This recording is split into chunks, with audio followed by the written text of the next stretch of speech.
Thank you. Good evening, everybody. Welcome to tonight's Administration, Fire, and Finance Committee meeting, meeting number 6. I am your chair, Jason Trombetta.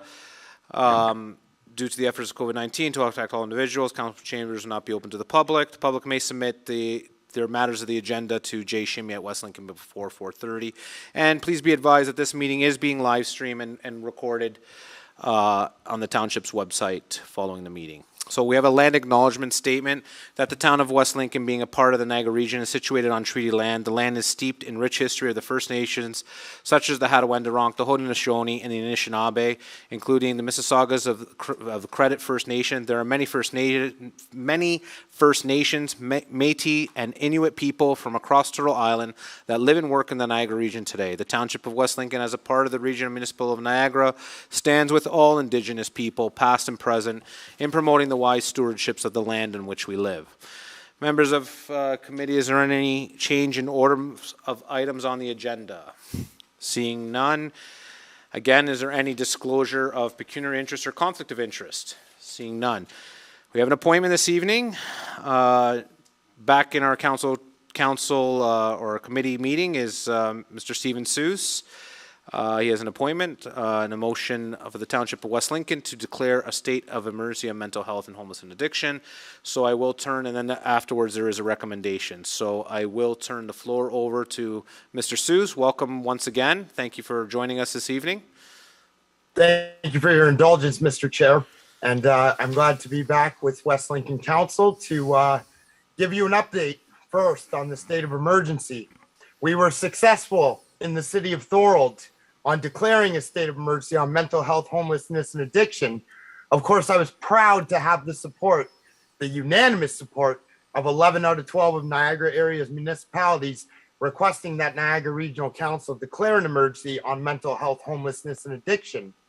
Now, of course, some flawed procedure and some procedural tricks kibosh our motion at the region.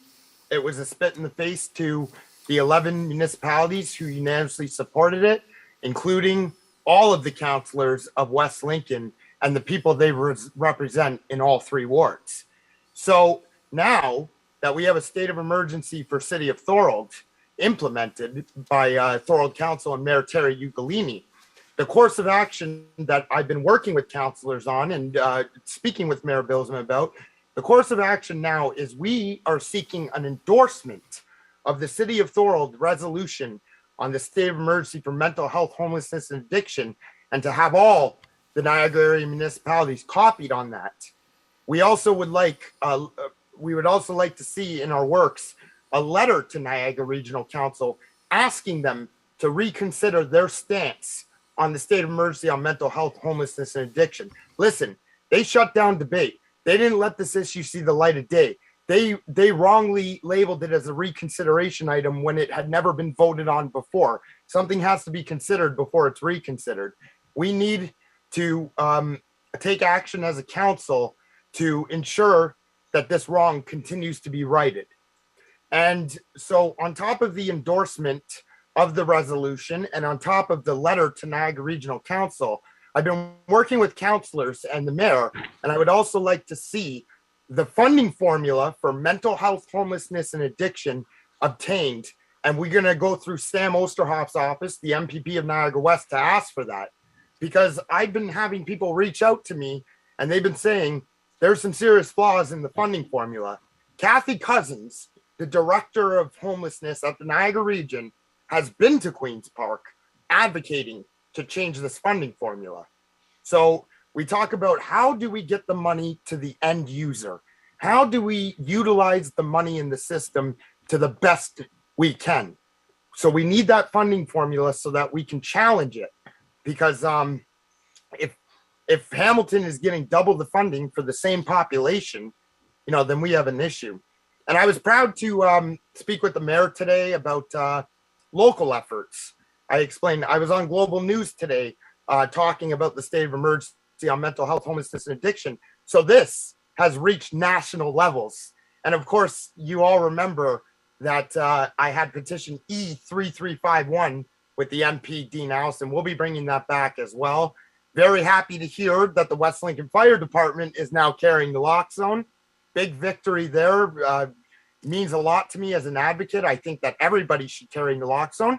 And if any of the counselors are interested in carrying naloxone, it saves lives. You come talk to me and I'll happily provide you with a kit. They can also alternatively be obtained through your local pharmacy. All you need is a health card. So what do we mean when we talk about these local efforts? Well, it's local government that is the boots on the ground. It's the people who work in the frontline services who are boots on the ground. And we need to provide them support.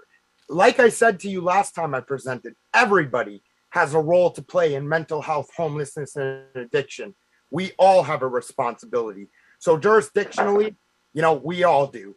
But, there is a ton of money sitting unspent with the federal government, Justin Trudeau. So I would actually like to add this as a fourth point, Mr. Chairman, if you'll so allow me, that we want to see that money released from the federal government, because Justin Trudeau had made a campaign promise for mental health transfers, and it's currently sitting in the Federal Reserve untouched, or it's sitting idle with the federal government, sorry.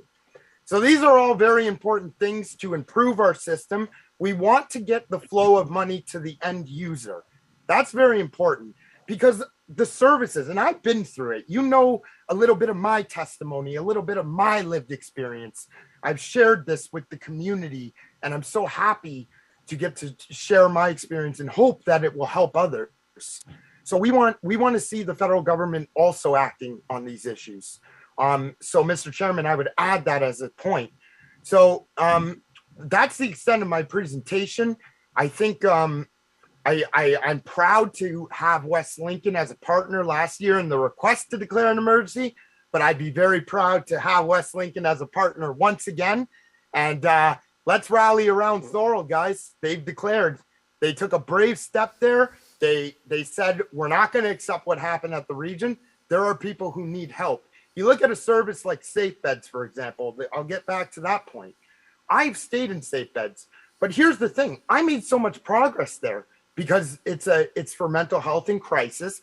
It's in St. Catharines on Welland Avenue beside Detox.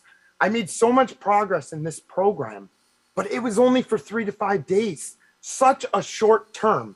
Because why? We need more funding and capacity. Because why? A state of emergency provides people the resources, capacity, and funding they need now, not 10 years from now. So these are all very important things. We'd like to see those kind of services extended. You only get limited time in withdrawal management when we talk about addiction, for example. You only get 18 days at our only drug treatment program, which is Newport in Port Colborne. These are all great services that help, but Newport, because of their ongoing COVID restrictions and because they're under the healthcare guys, they cannot take full capacity on their services. So this is to be a 35-bed residential unit. They can't even do that. And 35 beds does not solve our problem for the entire region, because ever since Niagara region passed their acknowledgement of crisis, overdose rates almost doubled in this region, suspected opiate overdose rates. That's not to say unreported overdoses or other substances. That's just your opiates. So we have a problem. And within that year of lockdown, we've increased to almost over 1,000 suspected opioid overdoses in this region. And no matter which community you are, we all wear that, because it's intergenerational trauma. If we don't take care of these problems now, as my family has experienced, they grew up in the system. They were taken into the FACT system, the orphanages. So if we don't fix these issues now, we risk kicking these issues down the can to our kids, our grandkids. Pathstones, they're seeing over 10,000 kids a year. They're operating in the financial red because of the need. There's more need than funding and services available. The region manager of region homelessness told me they're essentially strapped on cash flow. But of course, in a state of emergency, the coordination is between the province and the municipality that's declared, which is City of Thorold. So these are all things we need to begin thinking about. Our healthcare system, it's in shambles for these issues, mental health, homelessness, and addiction.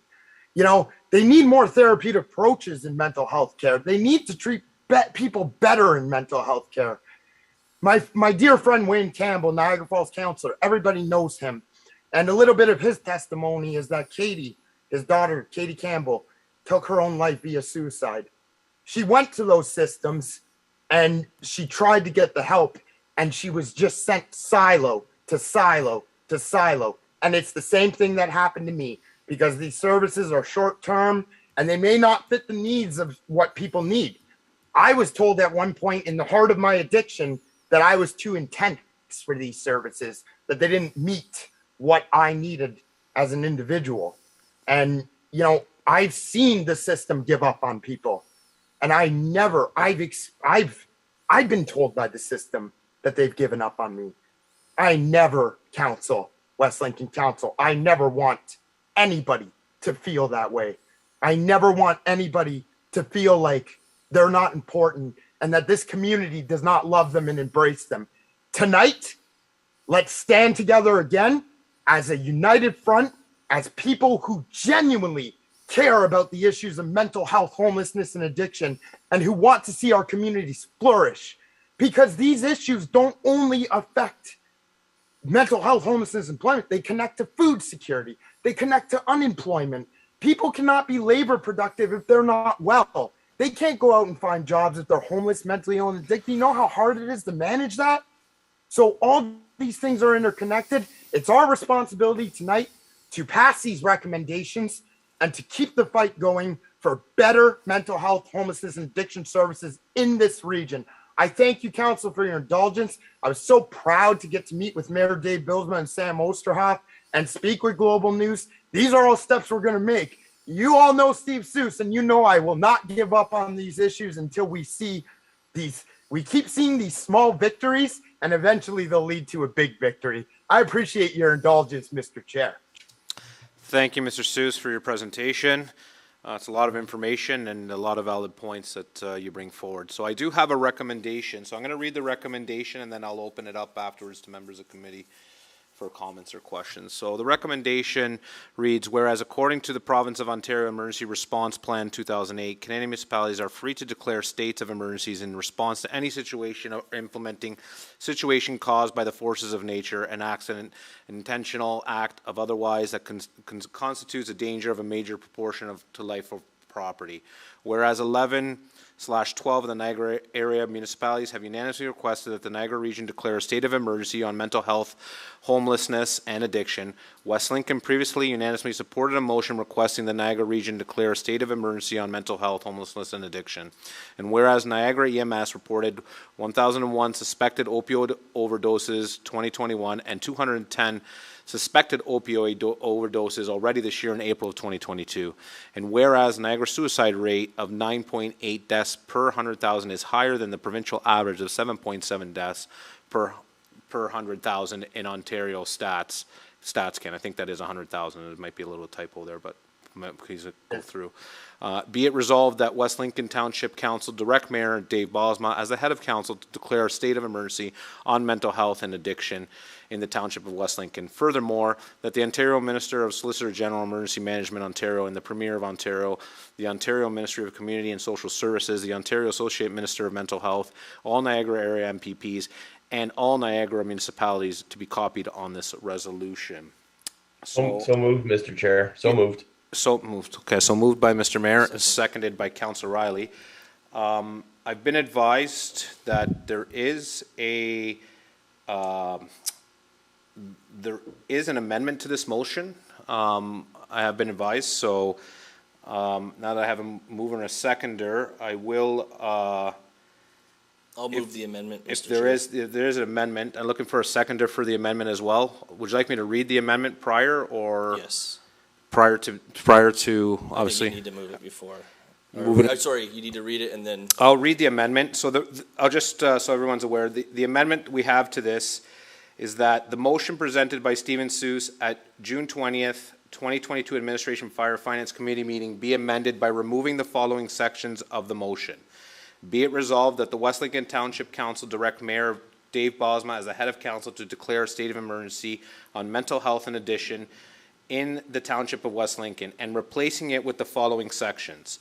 Be it resolved that the West Lincoln Township Council requests Niagara Region to reconsider declaring a state of emergency on mental health, homelessness, and addiction as approved by adopted of a resolution at the December 20th, 2020 Council, which supported the City of Niagara Falls motion and request, and furthermore that the Township of West Lincoln support the City of Thorold's resolution declaring a state of emergency on mental health and addiction in the City of Thorold has adopted at their council meeting on June 7th, 2022. And furthermore, the Township of West Lincoln requests Niagara West MPP Sam Oosterhoff to provide the funding formula used by the province of Ontario as it relates to mental health, homelessness, and addition. And if there's anything there, there's nothing after that. So it was moved. The amendment was moved by Councillor Riley. Can I get a seconder for that amendment? I got Councillor. Sorry, Mr. Mayor. Sorry, there.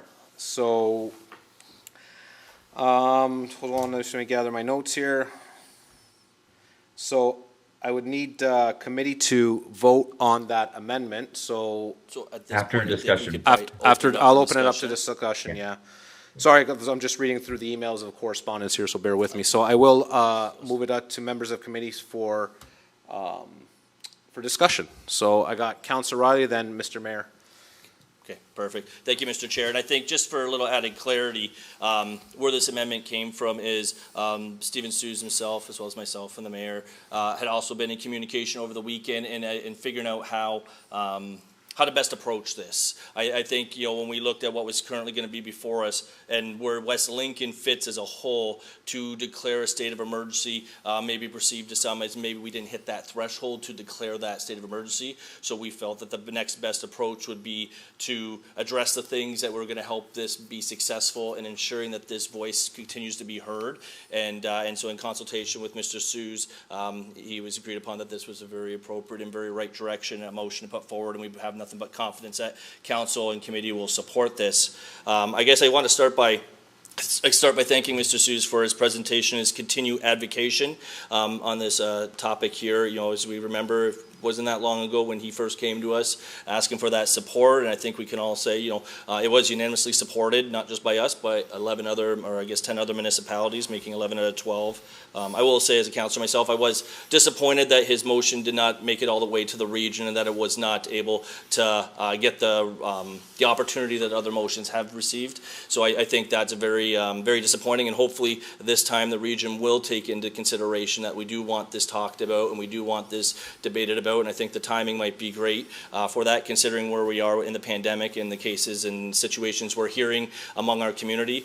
I think when we look at where West Lincoln fits in this puzzle, we're certainly not experiencing the same amount of crisis that maybe Thorold and some of the other local area municipalities are experiencing, but that doesn't mean we don't have a voice, and this doesn't mean we don't have residents who aren't struggling with this. We just might not be at that threshold that they're at, so I think there's no reason why we can't support this. I think in some of the other workshops I've done, I know Councillor Ganan, as well as I think our mayor attended and even our regional councillor attended, one of the phrases that came out that I thought was very appropriate is that the government needs to stop managing these types of things and has to start solving it. So, the government's really good at, kind of as Mr. Sues highlights, they create these systems that are almost designed to fail or be inefficient, and I think we need to really get that message out that it's time to, actually solve the problem, not make the problem worse. So I have no problem supporting this, and so I'll leave my comments there, and thank you. I'll yield the floor back to you, Mr. Chair. Thank you, Councillor Riley. Mr. Mayor?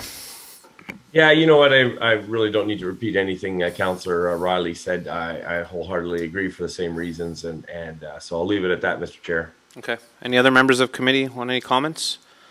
I just have a few. I didn't see any other hands. So yeah, Stephen, Mr. Sues, you have came to present us, and I've always said you keep working hard, and good results will come. So keep working hard, and no one can take that away from you. You are a hard worker, and you're very passionate, and I'd like to see that passion. And some of these stuff need to be addressed. Again, Councillor Riley's pretty much said it all. So I think this will moving forward, and hopefully will open the eyes of other municipalities, or even including the region itself, to kind of take this more serious and And it is something that is serious and that's ongoing. We've seen the changes that are happening in many municipalities that we're driving around. So, and we see the homelessness, addiction, and the issues of mental health be an issue in all of these municipalities. So it's good that you're here, Stephen.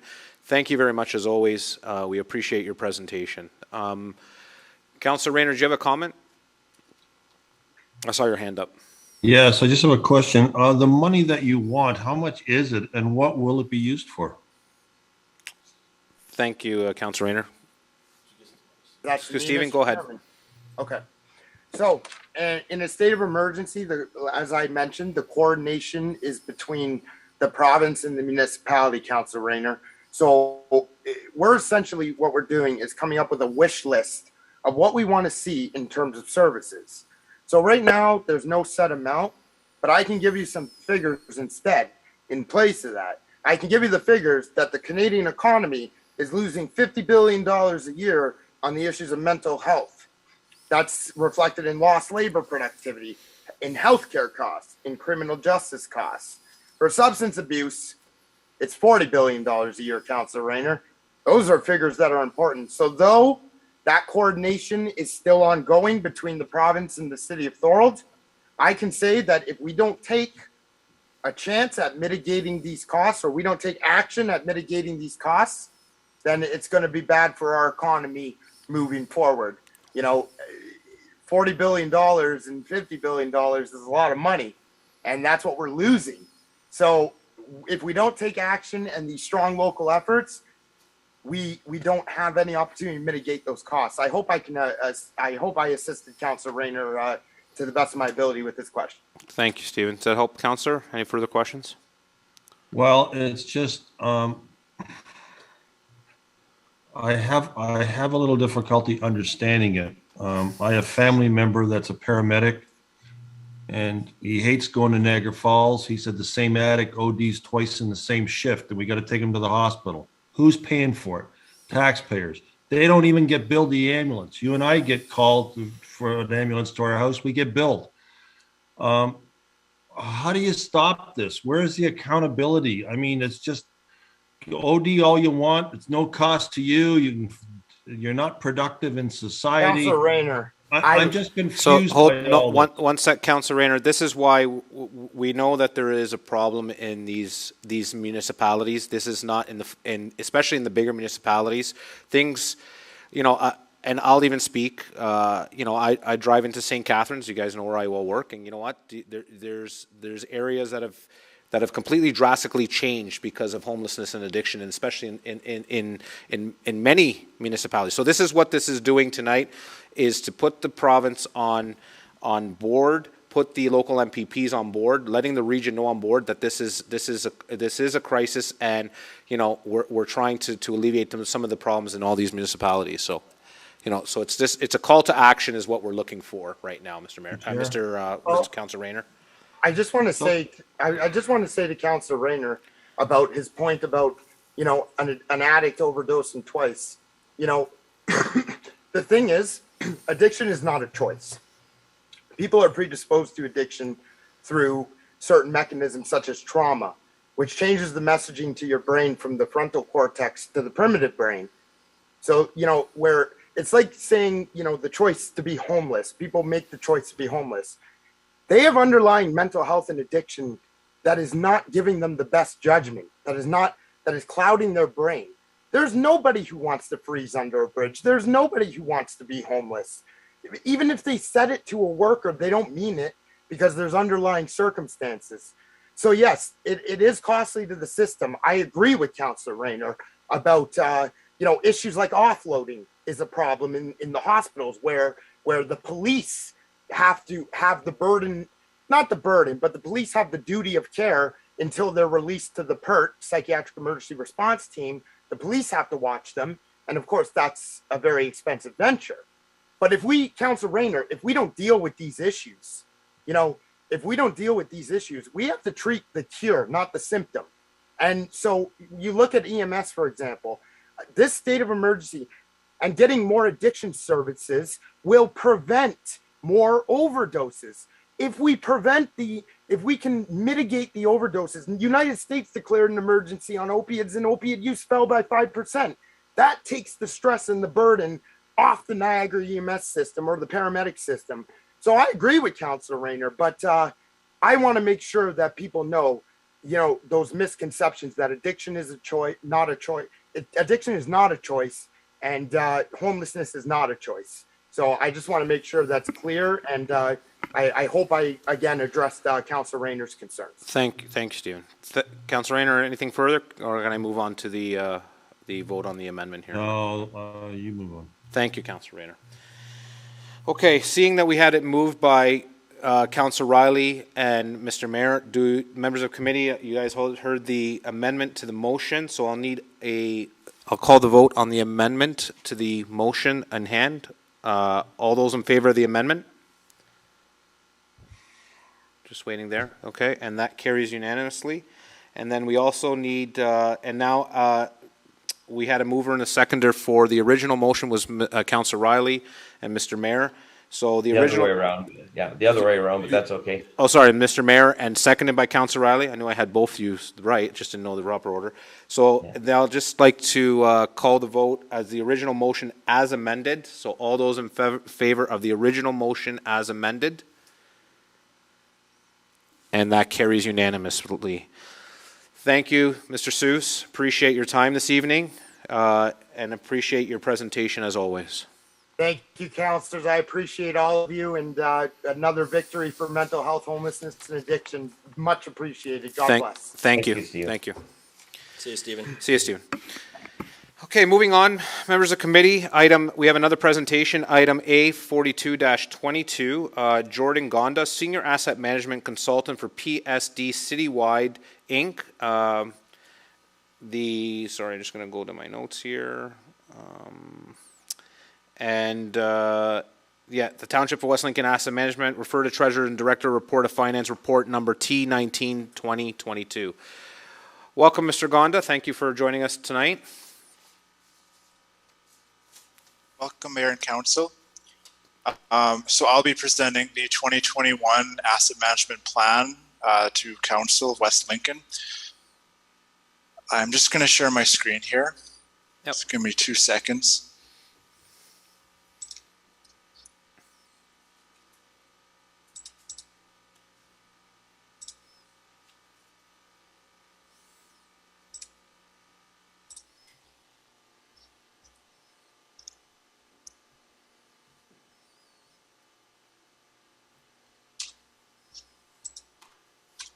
So I'll begin the presentation by going over some background on the regulation.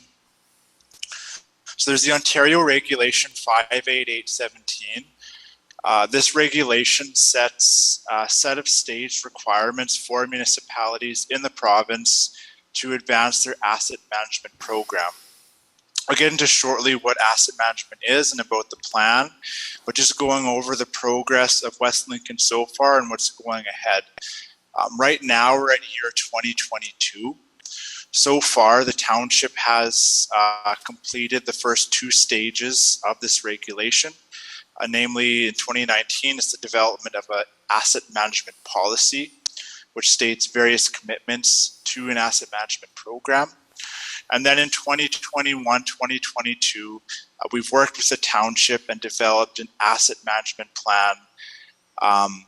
And this requirement here, this requirement number 2, what it is it's a plan that covers the core assets. So what this means is it's your roads, your bridges, water, sewer, and stormwater infrastructure. And within this plan, it covers various information. So we want to understand currently what kind of service those assets are providing, your roads, bridges, water, sewer, and storm are providing. And it contains some information about the inventory, what kind of activities you do to maintain that level of service. It provides population forecasts and a discussion of how growth or lack of growth could impact these services. So that's what I'm presenting today, is that core asset AMP. But just letting everyone here be aware that there are future requirements. So in 2024, these same requirements will be applied to all assets. So in another 2 years, we will be required to have an update that will include things like vehicles, equipment, facilities, land improvements. And then in 2025, we need to state what our proposed levels of service are. So what kind of targets do we want to hit for service provision? So we know what we're doing today, but by that 2025, more analysis to understand what is a more optimal or suitable kind of service. These requirements, as of March 15th, 2021, have been pushed by 1 year. So whenever I refer to 2022 requirements, it is what used to be formerly known as 2021, for example. So this is just kind of a snapshot of the requirements in the regulation. I'll now go into the asset management plan itself. When we talk about asset management, it's really talking about the service management. So the township has various services. Roads and bridges allow people to get to work, allow goods to be delivered. Water mains provide clean drinking water. We have parks and arenas to enhance recreational services. And the vehicles and equipment support various services like public works, emergency services, and others. So the whole idea of this is that if we can better manage our infrastructure, we can have better services that provide a better level of service. This framework, the way we've developed this plan, and the way we understand asset management, it follows an international standards, the ISO 55000, that's the International Standards Organization. They have a definition of asset management. It really involves finding a balance between cost, performance, and risk. For example, if we want to have better roads, we need to pay more money in maintenance, more money in renewal. If we want to reduce risk, we need to do more inspections.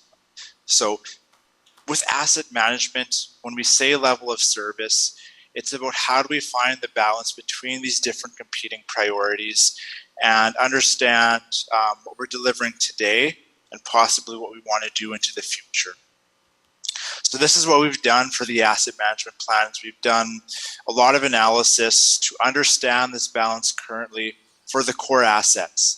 So I'm showing here a listing of all of your assets. The township owns about $385 million worth of assets. That means if we had to replace everything today like for like, that's $385 million. If we share that evenly by household, each household shares about $71,000 worth of assets. So that's quite big. Everyone has a large share of what we own. And it's really important to recognize that if we better manage our infrastructure, we can reduce that burden on each household. The way we do it, first of all, is by understanding the state of the infrastructure. Before we can make plans, before we can adjust our capital programs and the way we spend operating dollars, we need to understand what we have. The township's in actually a quite good state. So about 90% of assets are in fair condition or better, which is generally a little above the provincial average from what we've seen. So for example, roads are in quite good condition. Most of them, as you can see, are in good or very good. You get down to rolling stock, land improvements, machinery and equipment, it becomes a little worse, but overall, a lot of assets are in kind of that fair to good condition. And this finding is based on quite good data. So we took different kinds of engineering studies. For the roads, we looked at a 2019 road needs study, which used North American Standard Pavement Condition Index. So it's a very good indicator of condition. For bridges, we looked at the bridge inspection report. For sanitary sewer network, we looked at camera inspections. Facilities looked at building assessments. So, and of course, many other assets looked at other kinds of staff assessments. Typically, we just look at most municipalities just have age available, but West Lincoln is doing quite well. So when I say that most assets are in fair or better condition, that is based on very high quality information. Even though they're in good condition today, we must recognize that into the future, they will deteriorate and we will need to spend some money. So I'm showing here a projection, 5-year increments of the capital requirements for your assets. These requirements assume we're replacing infrastructure on failure. However, for roads, bridges, and culverts, we were able to schedule in rehabilitation events. So that means not an outright replacement, but different capital expenditures to repair assets. So in the first 10 years, expenditures are fairly low, but if we look long term, we have a requirement of about 12.6 million per year if we want to keep maintaining assets at that current level. And this is what we're basing our recommendations on, is this 12.6 million. Our asset management plan then compared these requirements against sustainable funding available. So that 12.6 million is required, but we found there's only about $2.9 million worth of sustainable funding available. Key word here is sustainable funding. That does not consider one-time grants. It does not consider pulling off of reserves towards projects that are available. It just considers things like the OSIF, the gas tax, transfers to capital, things that you could count on year over year. This deficit, though, is somewhat significant, around 20 to 30%. But it is important to note that this kind of deficit is typical. The majority of municipalities I see have a deficit of are funded at about 30% or less. So by no means is West Lincoln at a worse situation than other municipalities in Ontario. You're fitting in quite around average from about what you're funded. It's really a national issue, fully funding infrastructure. So by no means be concerned that you're doing worse than other municipalities in the region. It's quite typical to see these kind of gaps. It's just because we're looking at what is sustainably available, and we're also looking at, what are very long-term requirements that we're working towards. If we want to fund and maintain those current levels of service, we want to carry out those capital activities to replace our infrastructure as they're needed. We see that we'd probably need about a 5% tax rate increase every year over a 20-year period, and a 2.9% increase for the water utility. Wastewater rates can maintain as they are. So again, somewhat significant tax hike and rate hike, but again, based on assumptions that we're just replacing as needs arise, and we're only considering sustainable sources. We recommend that both sustainable and one-time grant transfers will continue to be essential for revenue investment in capital infrastructure, assumes no new debt will be taking place, and that we should adjust our rates and taxes, and we should supplement this with good project prioritization. So it's if we can't meet these targets, there's still lots of work we can do. We can look at understanding what work is more critical and prioritizing those. So really a lot of strategies we can do. But at kind of a more simple level, this is what we're looking at, is somewhat of a tax rate increase if we want to fund everything based on our sustainable sources. And again, this does not consider growth or O&M. This is just considering current capital. I'd like to close this presentation off with just a few key recommendations. This AMP, this asset management plan is, they're really a snapshot in time. As I said, there will be a revision revision in 2024 and 2025, and at least every 5 years after that. So these projections, what we projected as tax rate increases, funding deficit, the needs, this information will continue to be changed as we refine our programs. So we've put a few recommendations in the plan for this continuous development. Number one being that the township develop a data governance framework. So what this means is developing procedures and possibly policies so that we can collect better data and ensure that data is more recent, so we can better understand the state of the infrastructure. We also want to continue to operationalize the findings here. So we have developed risk models, life cycle models, capital projections. It's important that we embed this in the work that the township does, and that we continue to refine these models and projections. We want to continue tracking these current levels of service. So currently what we're providing in terms of service, and work towards determining what a proposed level of service is. So what that means, for example, you might not want to replace everything as the needs arise, but maybe we prioritize specific services, or maybe we change the way we renew and replace. So there's lots that can be done, but it's about, at some point in time, determining what a better level of service is to get towards. Different ways to do this, but one common effective way is to conduct a public engagement survey. Lastly, continuous improvement and regular review of the document. It's a living document, so don't just let this document collect dust, forget about it. As we update our inventories, our analysis, our planning, continue to update the policy so it remains an active document that actively guides what we do. So thanks, everyone. That covers my presentation. Again, just a quick snapshot of what's in the plan, but the plan is much more detailed and provides kind of a more asset level information.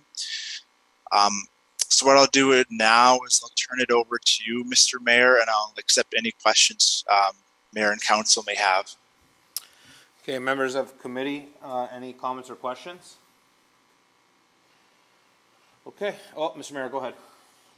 Almost missed you there. Go ahead. Yeah, I know. I was going to let others speak because I was just going to say thank you for just before, Mr. Mayor, Mr. Gonda, can you just stop sharing your screen so we can get the full screen up and I can see hands easier, actually, instead of.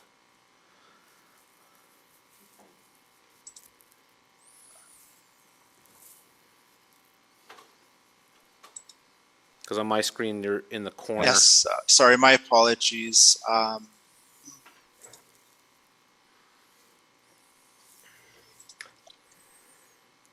Stop share is.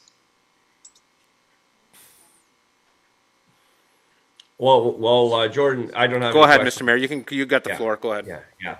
Thank you, sir. Oh, my apologies. There we go. Thank you, Jordan. And all that to say, thank you for your presentation. I always, asset management is something that's basically come in really into play because of the policy set that was determining that it had to happen. I know that our staff have been very proactive, that our own director of finance was out of the gate, not only quickly, but prior to this. This is just practical management of I think it's hundreds of millions of dollars worth of assets that we have, and to actually consider that we manage all of that for a budget for about $12 to $15 million a year is quite something. But it has to have some coordination and some science and data and stuff supporting it. So thank you again for the update, not only on the plan, but the education that I think it's important for us councillors to hear year by year. So thank you, sir. Thank you, Chair. I yield the floor. Okay, Mr. Mayor. Any other comments or questions from members of the gallery? Okay. And we'll be moving on. Kevin, is there anybody here to request items on the agenda? Okay. So moving on to consent agenda items. All items listed below are considered to be routine and non-controversial and can be approved by one resolution. There will be no separate discussion on these items of members of council in which they will be removed for the agenda for consent resolution considered immediately following the adoption of the remaining consent agenda items. So item A 43-22, recommendation administration fire finance committee hereby approve the following consent agenda items. Number 1, 2, and 3 are hereby received for information, and that is report WLFD 0822, the monthly update of May 2022. Information report T14 2022, development charges 2021, treasurer's annual statement, and information report T17 2022, financial update as of May 31st, 2022. I need a mover and a seconder. Councillor Ganan, seconded by Councillor Yonker. Anybody want to pull any of those items? Councillor Ganan. So Councillor Ganan would like to pull item number 1. So we'll vote on 2 and 3. All those in favor of 2 and 3, and that carries. Councillor Ganan did pull number 1. Go ahead, Councillor Ganan. Thank you very much, Mr. Chair. So just very briefly, I've always appreciated the portion of the administration budget area that allows down the road for staff reports to commend various staff members who've done well in terms of certificate recognition, something they've done in terms of programming that's improved their skills, that's certainly beneficial to the municipality. So I didn't want lost in this consent agenda item that 2 people from the fire department have also received promotions.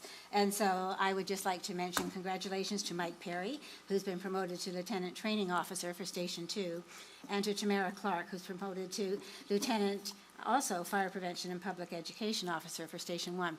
I just thought I didn't want to see that totally buried, and that they should be publicly recognized as well. So thank you. All right. Let me see here. So, 1 second. Oh, I needed a seconder for that as well for Councillor Ganan. So Councillor Riley did second that. Chief Fisher, go ahead. I was going to say Councillor Fisher. Sorry. Thanks, Mr. Chair. Just to speak in regards to the Station 2's new fire hall, you all should have received an email from me in regards to the groundbreaking ceremony on Friday at 3 p.m. I have heard back from a few members of council, but if you could please let me know if you are attending on Friday, that would be much appreciated.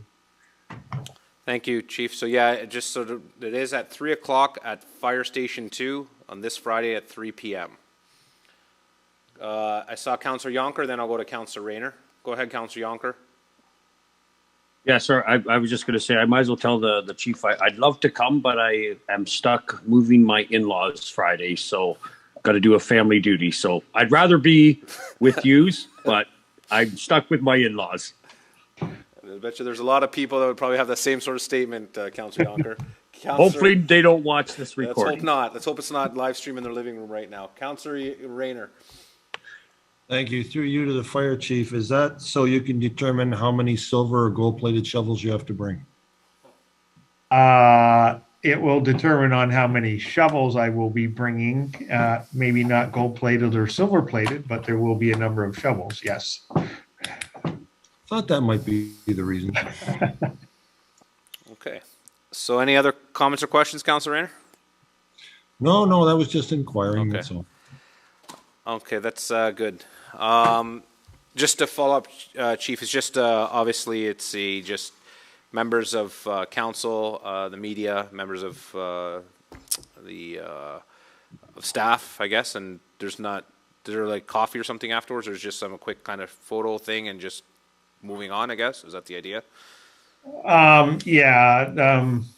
Beth is going to put a media release together for members of the media that will be attending. Yes, it'll be a very short and sweet photo opportunity, and maybe a few comments that if you wish to make to the media, that's totally up to you. But that's pretty much it.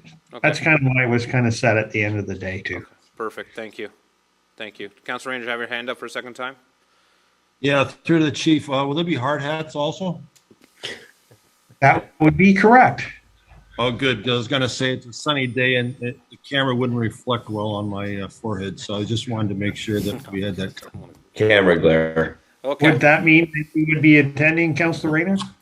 Yes, you could say that I'm probably the closest of anybody with regards to this fire station, so I could even walk to it in 10 minutes. Thank you. I think I'm a little closer than you, but just by the way. No, you're not. Yes, I am. Okay, all right. Anyways, all right. So we had a mover and a seconder. It was moved by Councillor Ganand, seconded by Councillor Riley for the information report, WFD 0822. All those in favor? That carries.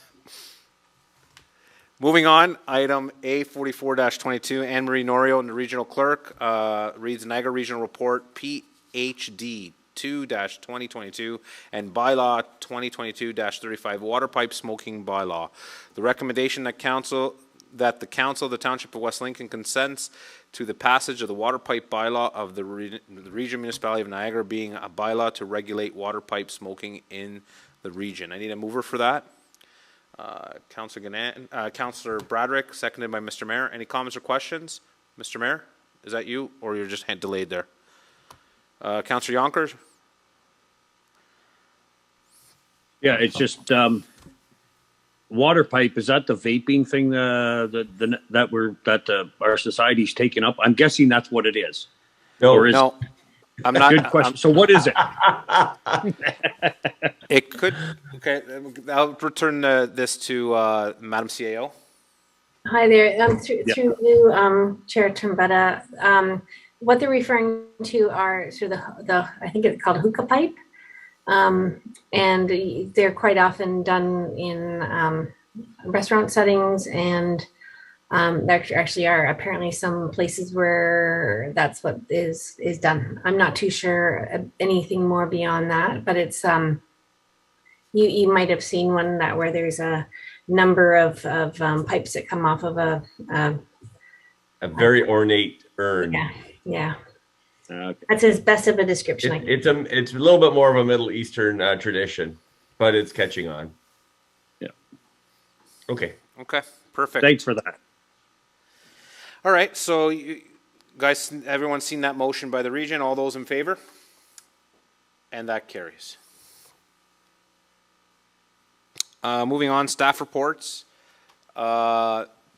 Item A45-22, Director of Finance, Treasurer Donna D. Philippa's recommendation report T19-2022, Township of West Lincoln Asset Management Plan. The recommendation that Council accept the report T19-2022 regarding the Township of West Lincoln Asset Management Plan as an item of information, and that Council accept the Township's Asset Management Plan. Attach a Schedule B to this report as an item for information. I need a mover for that. Councillor Riley, seconded by Councillor Ganand. Any comments or questions? Seeing none, all those in favor? And that carries. Moving on to item A46-22, Deputy Treasurer, Manager of Finance, Caitlin Hall, and Treasurer, Director of Finance, Donna D. Philippis. The recommendation report T11-2022, proposed changes to finance and public works user fees. The recommendation report T11-2022 regarding proposed changes to finance of public works user fees dated June 20th, 2022 be received, and that a Schedule A outlining the update finance user fees and charges attached to this report be approved with the effective date of October 1st, 2022, and that Schedule B outlining the updated public works user fees and charges attached to this report be approved with the effective dates as noted in Schedule B, and that the applicable bylaws be passed and incorporate the new and revised finance and public works fees and charges with the effective dates indicated. I need a mover for that. Councillor Ganand, seconded by Councillor Bradrick. Comments or questions? Seeing none, all those in favor? And that carries. Moving on, item A47-22, Director of Finance and Treasurer Donna D. Philippis, a recommendation report T15-2022, elected officials remuneration for the 2022 and 2026 term. The recommendation report T15-2022 regarding elected officials' remuneration of the 2022 to 2026 term dated June 20th, 2022 be received for information, and that a bylaw be presented at the June 27th, 2022 council meeting to address the council's remuneration, the draft of which can be found on Schedule A to this report, and that the annual salary of the mayor of West Lincoln be increased from $38,310 to $42,110, an annual increase of $3,800 effective November 15th, 2022, and that the annual salary for West Lincoln Council remain at its current $21,423 effective November 15th, 2022, and that the annual increase to the above salaries to be based on the same percentages increase in the same timing as reflected in the CUPE Local 1287 collective agreement, which is consistent with the current practice, and that the members of West Lincoln Council continue to have the opportunity to participate in the Township Group Benefit Plan. I need a mover for this. Councillor Yonker, seconded by Councillor Broderick, and I'm quite sure there's going to be some questions, so I will open the floor. I saw the mayor's hand first. Go ahead, Mr. Mayor. Yeah, so thank you, and I'm sure that there's going to be a vigorous discussion, as always has happened, and so I wanted to say first and foremost, I think principally speaking, I'm glad that this comes before the end of the term and is effective for the next term of council. I'm always uncomfortable when we vote on and discuss our own remuneration in terms of, to me, it's one of the chief conflicts of interest. I like when these things are either conducted by third parties or are done by councils at the end of their term for next term. So principally speaking, I think this is a move in the right direction. Secondly, I wanted to say or ask a question of our Director of Finance. Reading the report, I understand that you more or less base this recommendation on a 50 percentile median of what councillors and mayors are getting paid in the other municipalities of the region. Is that correct? Through you, Chairman Trombetta, to Mayor Bilsma. Yes, I tried to use the same methodology as the non-union review that was completed last year. So that was based on the 50th percentile, as was this review. Okay. I'm curious to know, and I did a little priming, so I'm curious to know what it would be if you use the 25th percentile or the 75th. I don't know exactly. It's 25th. The reason, let me explain, and then you'll tell me whether it's the 75th or the 25th percentile. But as West Lincoln, population-wise, budget-wise, except for geography, but population-wise, is the second smallest municipality.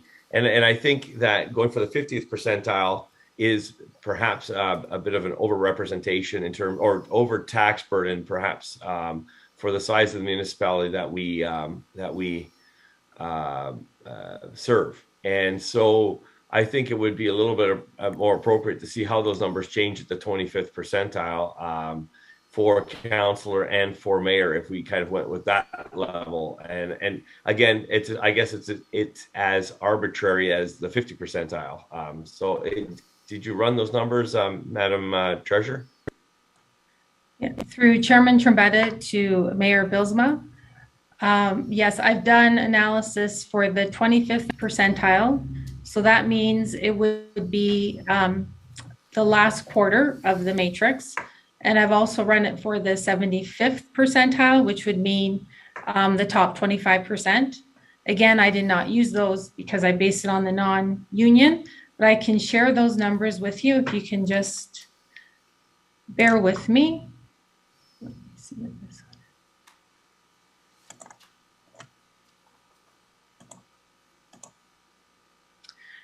So for the 25th percentile, in the report Schedule B, I've used the 50th. So for the mayor, the 50th percentile for the shaded, which are the same municipalities that were used in the non-union study, the 50th is 42,122. If I compare that to the 25th percentile, that number changes to 38,310. Okay, thank you. When I look at counselors at the 50th percentile, it was 16,623. When I run the numbers for the 25th percentile, it's 15,744 if I round it. Okay, thank you for that. I just wanted to know, so thank you, Mr. Chair, through to the treasurer. Thank you for that. I wanted to know what kind of spread, if we chose these numbers, if we decided to go ahead with these numbers, how varied are the results? I can see that they're actually quite tight. So thank you for that information. At this time, Mr. Chair, I'll yield the floor. I'm going to kind of do a little bit of processing on this. Maybe let me just close by saying one comment.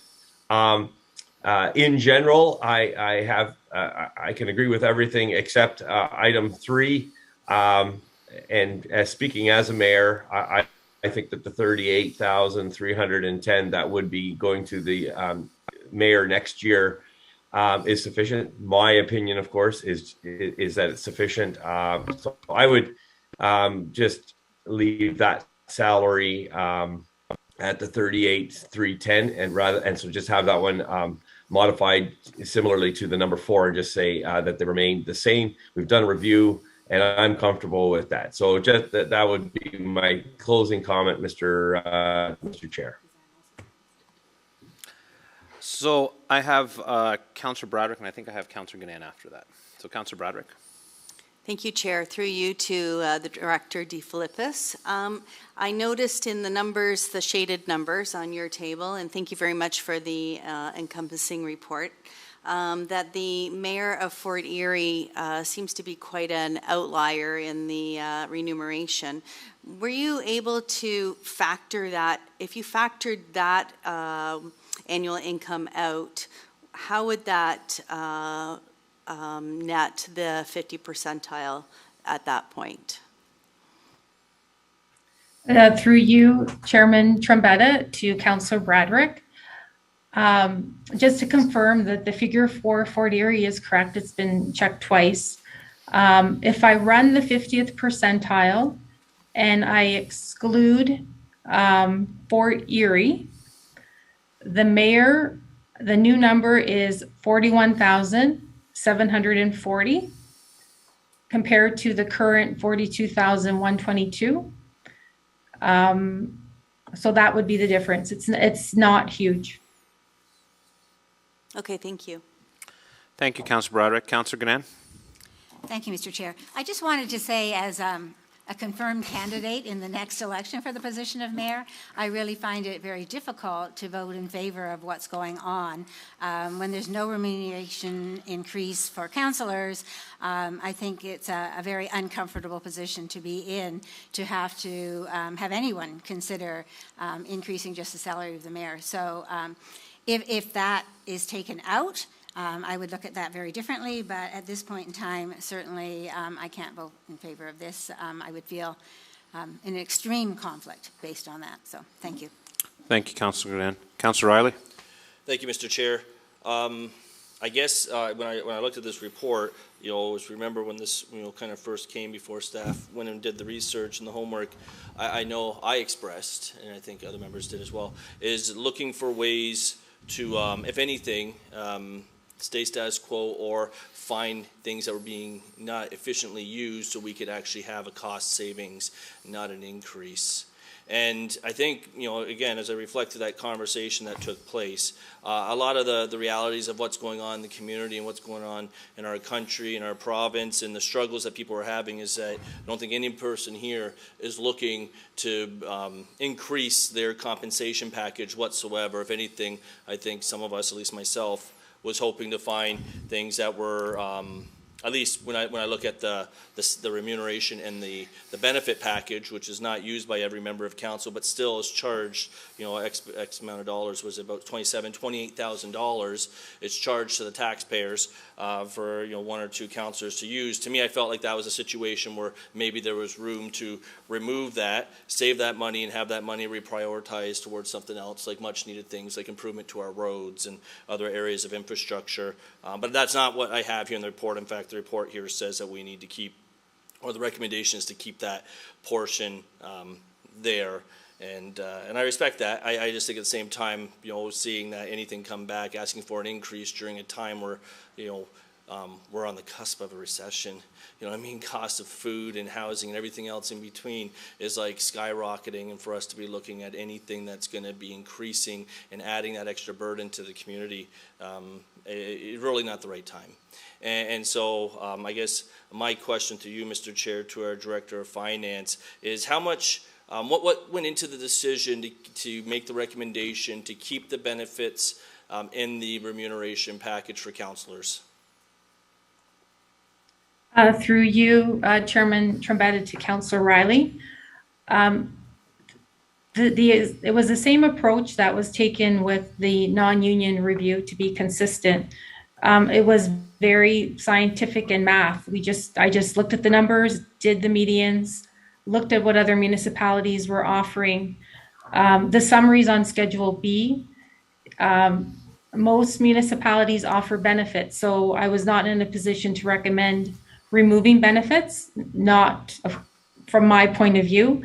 In terms of the mayor's compensation, it was coming out lower than the 50th percentile. Councillors was all right. So these were my recommendations based on the approach. Council can change any of the recommendations.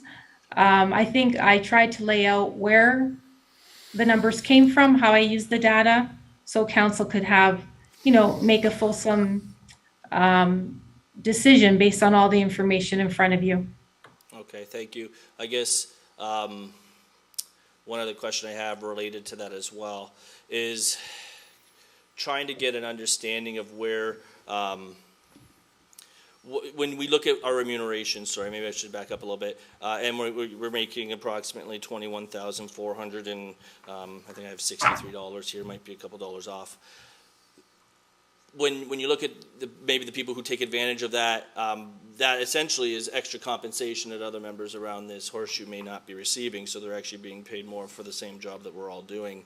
And so again, when I look at that, I see it still as part of the remuneration, but we're saying that the remuneration is $21,463, when in actuality, that extra, and I don't have the numbers in front of me, that extra $27,000 should almost be divided by 7, and that is actually a true reflection of what the remuneration package is. It isn't just $21,463, that's just our taxable income, let alone those who actually use the benefits and then doesn't have to claim. And I think the biggest thing I would be interested in changing is, I don't know how many members of the community realize, but those, as a traditional plan, it's been a long time since I've had an actual, benefits plan myself, but from what I recall, from the time I did, I had to pay into it. And as members around this horseshoe don't have to pay into it. That, again, comes out of the taxpayer's pocket. So I would, I guess to you, Mr. Chair, to our Director of Finance, inquire her opinion or recommendation if whether or not this council should consider having members who choose to opt into the benefits plan actually pay their, what you would call like the employee portion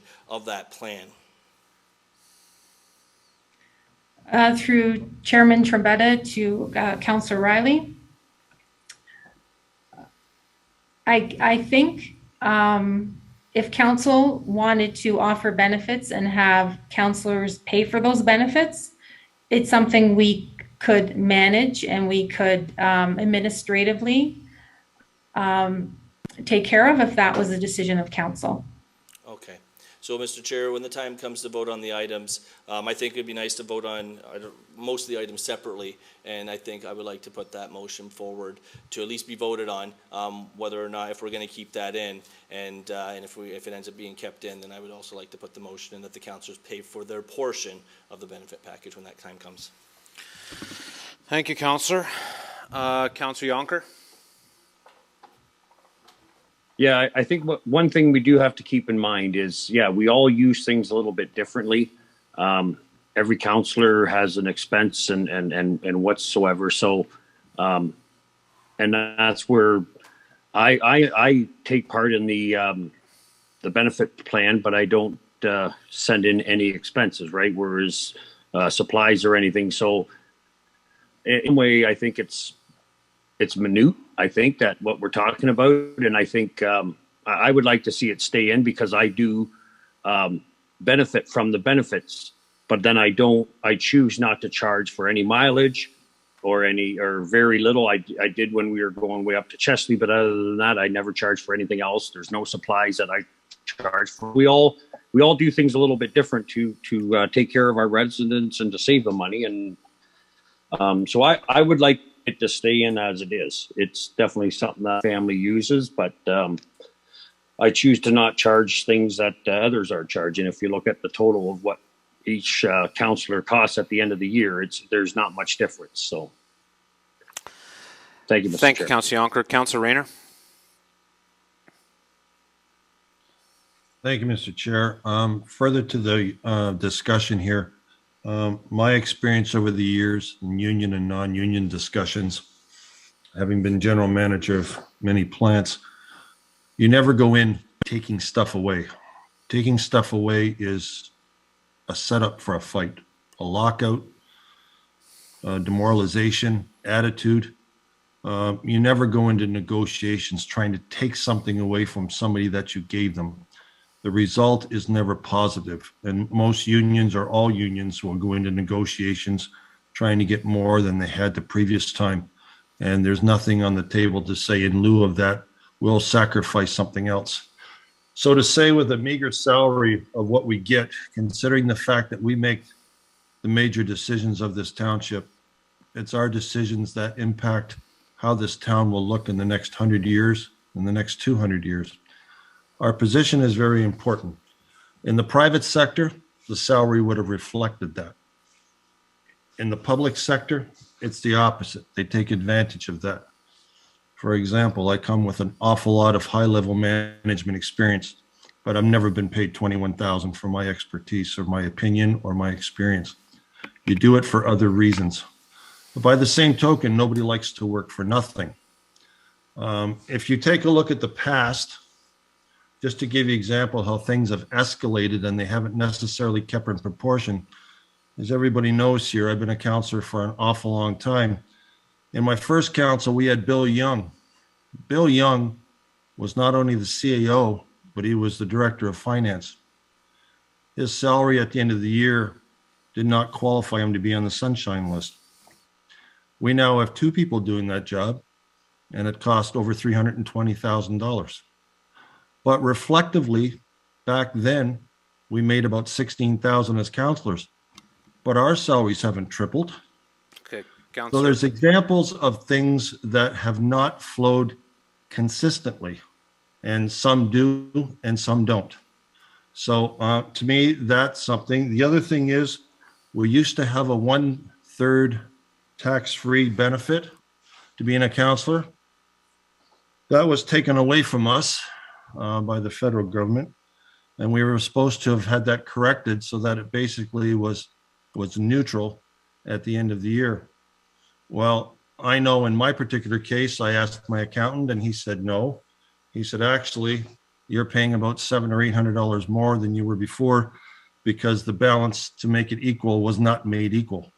So we were actually making less than we were prior to the 1/3. So there's some examples there of inconsistencies. I would like to find a way to see how we could correct that because it does not seem fair. If we were supposed to equalize the 1/3, then it should be equalized. It shouldn't be a negative, but at this point it is, and it has been for the last 4 years. So other than that, basically, to me, if they want to leave it at status quo, this is for the next term, then that's a decision of this council, and we can go from there because the decisions we make here will flow into the future. And even at that point, the new council may take this and review it and decide that they want to make some changes at that time. But like the mayor said, usually the changes are made at the end of the term because it's more comfortable, because you're not in a situation where you definitely be taking advantage of it. You may not even come back. You may not want to come back. You may not be elected to come back, whatever the case may be. So you're leaving it free and clear for the next party, and you're not being biased. And I like it to be done this way. I believe it's the right way to do it. Thank you, Mr. Chair. Thank you, Councillor Rayner. I got a few comments I can make myself. For being a part of one who voted for the benefits back on the term, I think it was last term that we did vote. I don't know if it was midway through the term or when it was. There's reasons why I voted for it. One was, and just to give some people some history here, one was if you can opt in and opt out.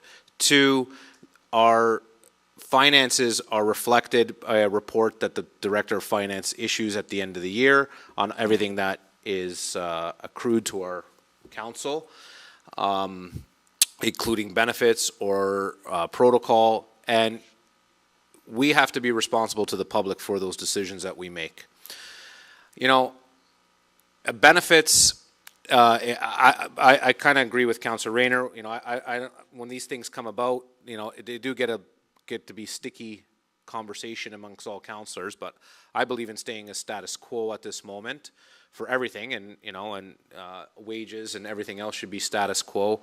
I changed this again with other members of this council in our midterm. I think we changed this to get this. So at any point you can bring something forward. I remember that my Councillor Rayner did say the 1/3 because the federal government decided to change that on us.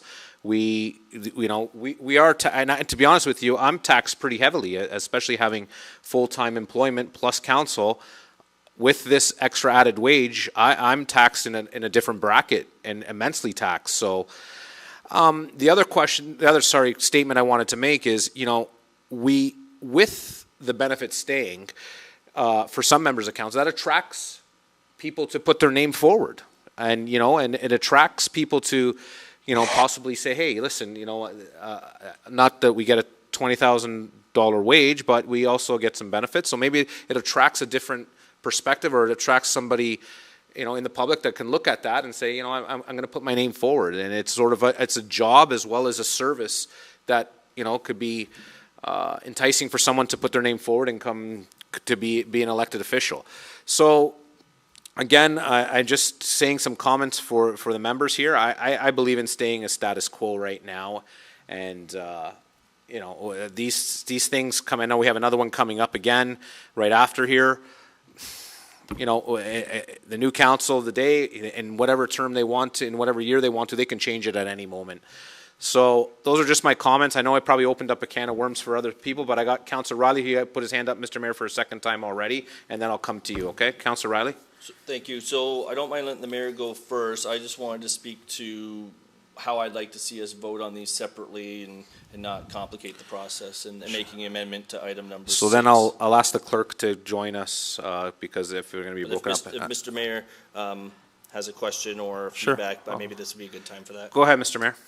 Well, it was the same thing. I was going to just simply ask that we split the resolution up and deal with things one second.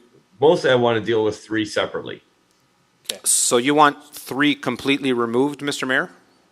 No, it would just simply be that the annual salary for West Lincoln mayor remain at $38,310 effective November 15, 2022.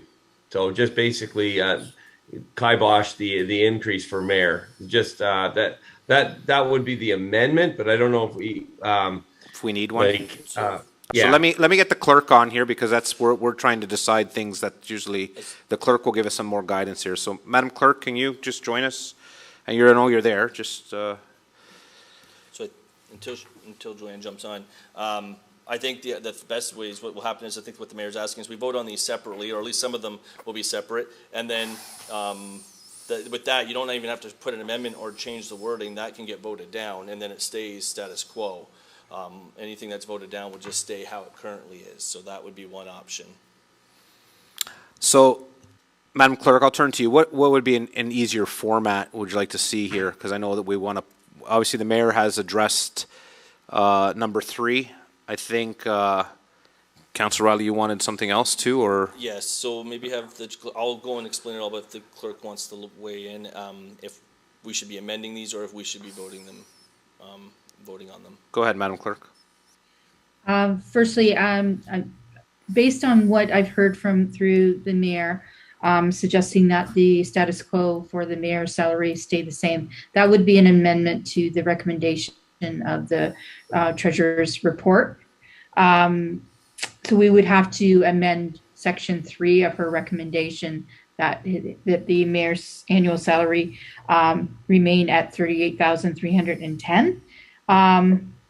And with respect to Councillor Riley's suggestion, we can pull number 6 from the recommendation and vote on it separately, as it is has a separate component to it.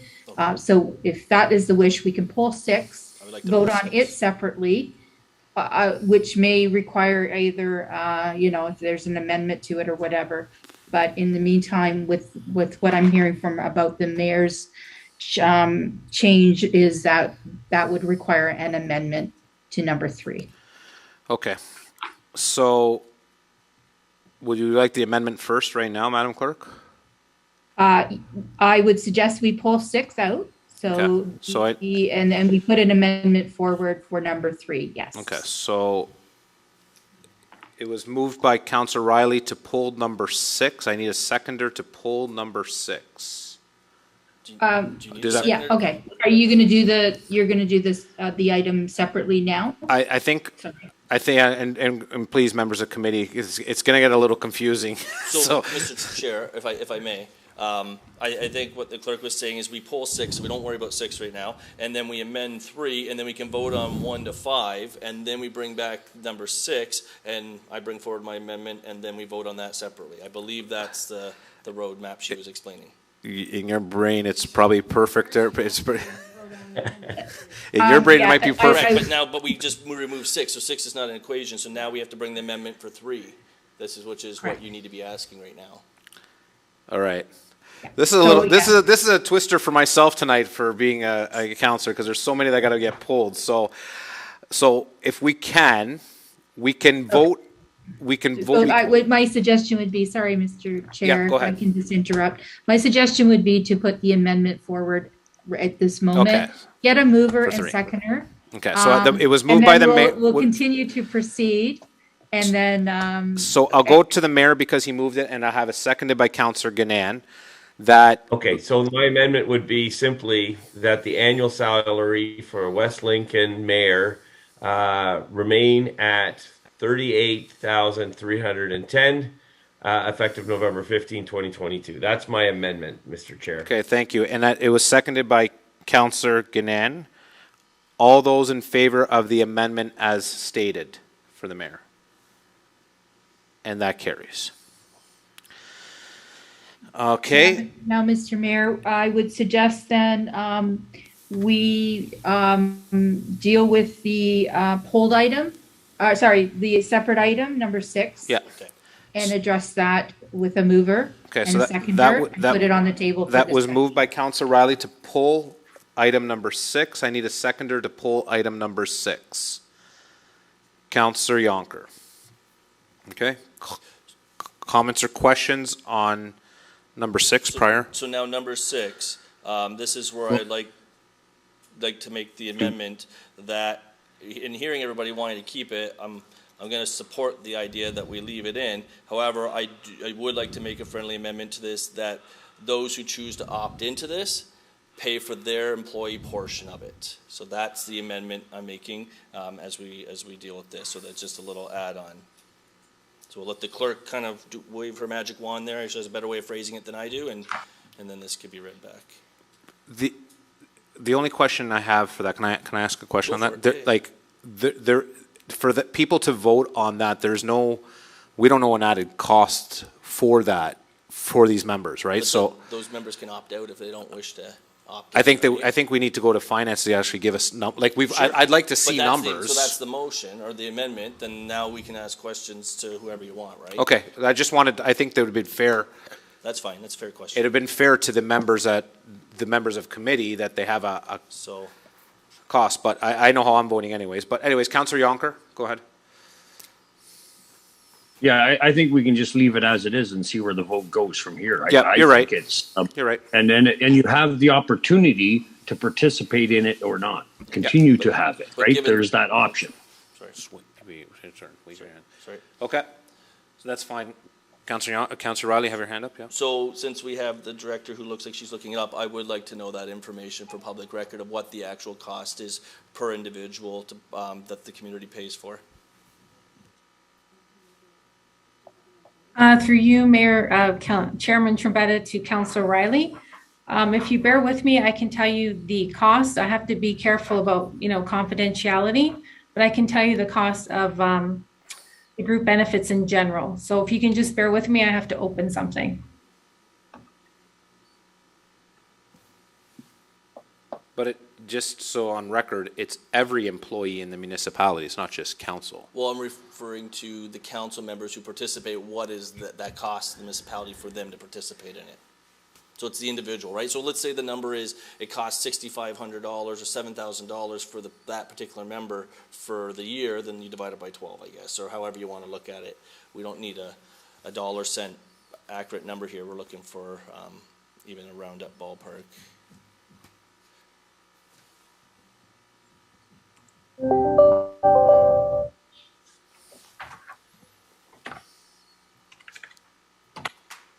Even.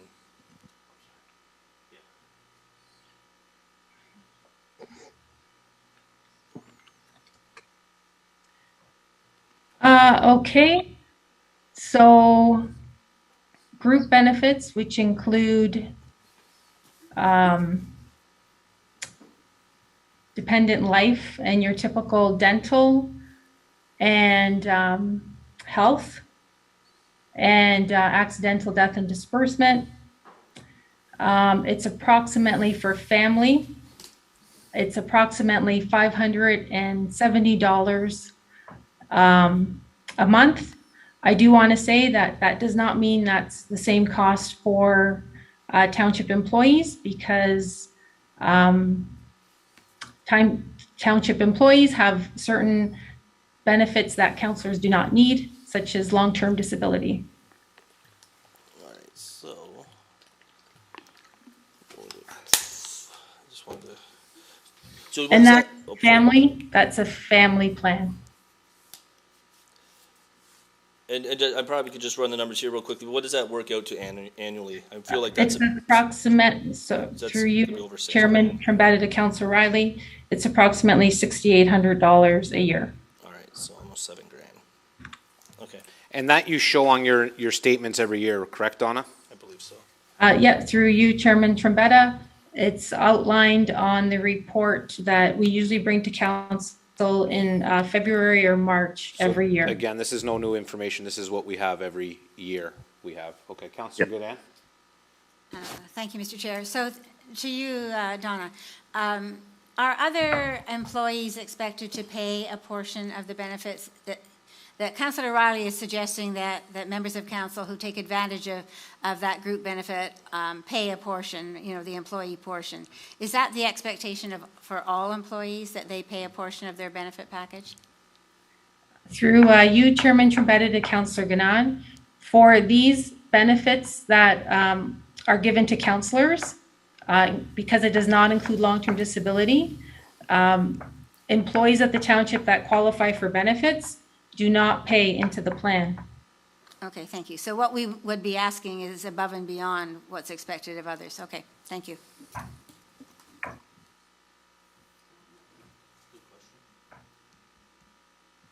So Mr. Chair. Yep. So through you back to the Director of Finance. So the way how you phrased that, it sounded like there are some staff that may pay into it. It wasn't like a strict black and white yes or no answer. So is there a situation where some staff members can opt in who maybe don't normally qualify, but because we have the plan are able to come in through some kind of umbrella insurance policy, or is that just universal across the board? Every member of the township or every staff member of the Township of West Lincoln, a benefit plan is paid for, and they don't have to contribute to it, I guess, I don't even know what the word is, off their paycheck towards it. So they don't have to chip out of their own pocket for it. Is that what I'm understanding? Through you, Chairman Trombetta, to Councillor Riley, all permanent full-time employees and positions that are within the collective agreement qualify for group benefits. When it comes to long-term disability, which again does not apply to members of council, employees pay 25% of that premium, and that is the only premium. Okay. So there are some employees of the Township of West Lincoln that do not qualify for group benefits. Okay, and so I realize we're really putting you on the spot here, so in a follow-up question through you, Mr. Chair, back to our Director. Those who do not qualify for benefits are expected, if they are participating, are paying for them out of pocket. Would you have any idea how many employees that would be, an approximate number? No, through you, Chairman Trombetta, to Councillor Riley, I want to clarify, if you do not qualify to participate in the township plan, you do not have the option of paying into it either. Okay. Like it's all or nothing. So if you qualify, you get signed on for benefits. It's covered by the township, except for the long-term disability where you pay 25%.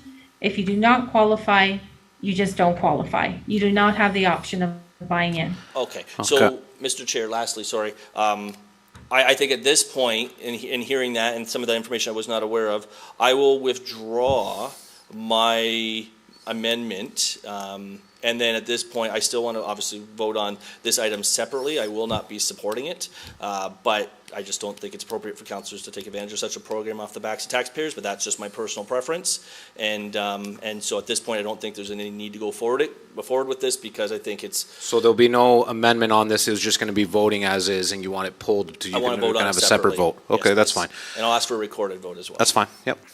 Madam Clerk, did we vote on, sorry, do we still got to vote on 1, 2, 4, 5, and 6? So we can do it all together at one, because there's no amendment on it anymore, can we, or no? No. Oh, just gotta pull it? Number 6 has been pulled. Oh, sorry, you're right, yeah, my Has mistake. been pulled to vote on it separately. Okay. So my suggestion is let's finish with number 6 and then Okay. we'll go back to the amendment, Okay. or to the original motion. So as amended. Councillor Riley pulled number 6, it was seconded by Councillor Yonker, and there's a recorded vote, so if you want to take the vote up, Madam Clerk?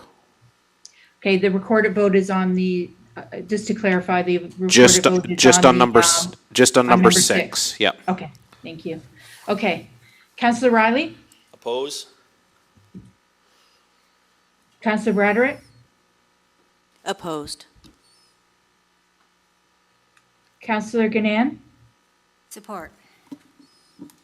Councillor Jonker, Support. Councillor Rayner, Support. Mayor Balsma, Opposed. and Chair Trombetta. Support, as I did in the past. Okay, the vote is 4-3. It's carried.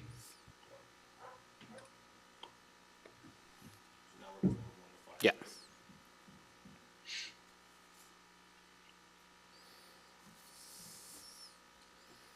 So now we'll take the vote up for the rest of the recommendation. All those in favor for the rest of the recommendation? As amended. As amended, sorry. Thank you for clarifying that, Madam Clerk. And that carries. Okay, moving on.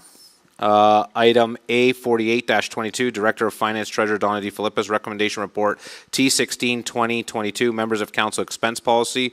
The Recommendation Report T16 2022 regarding Members of Council's Expense Policy dated June 20th, 2020 be received, and that POLT 2022 Council Expense Policy attached Schedule B to this report be approved and adopted effective November 15th, 2022. I need a mover for that. Councillor Ganan, and seconded by Councillor Bradrick, and I'm quite sure I'm going to open the floor to comments and questions. Go ahead. Any comments or questions? I guess I'll start. Go ahead, Councillor Riley. Okay, thank you. Sorry, let me just bring my notes up here. So, I think with this one, some of the questions I had was going to, so through you, Mr. Chair, to our director, I noticed with our protocol accounts, councillors have 3160, which a lot of us use for various things, including, AMO and Roma and advocating for the community and hopefully lobbying to gets us, millions of dollars in tax money and other avenues. But my question is, I noticed that the mayor's remuneration is substantially higher than I recall out of seeing any other budget portion. So I kind of have two questions here. One, I guess actually I'm going to back up a little bit. Sorry, through you, Mr. Chair, to our mayor.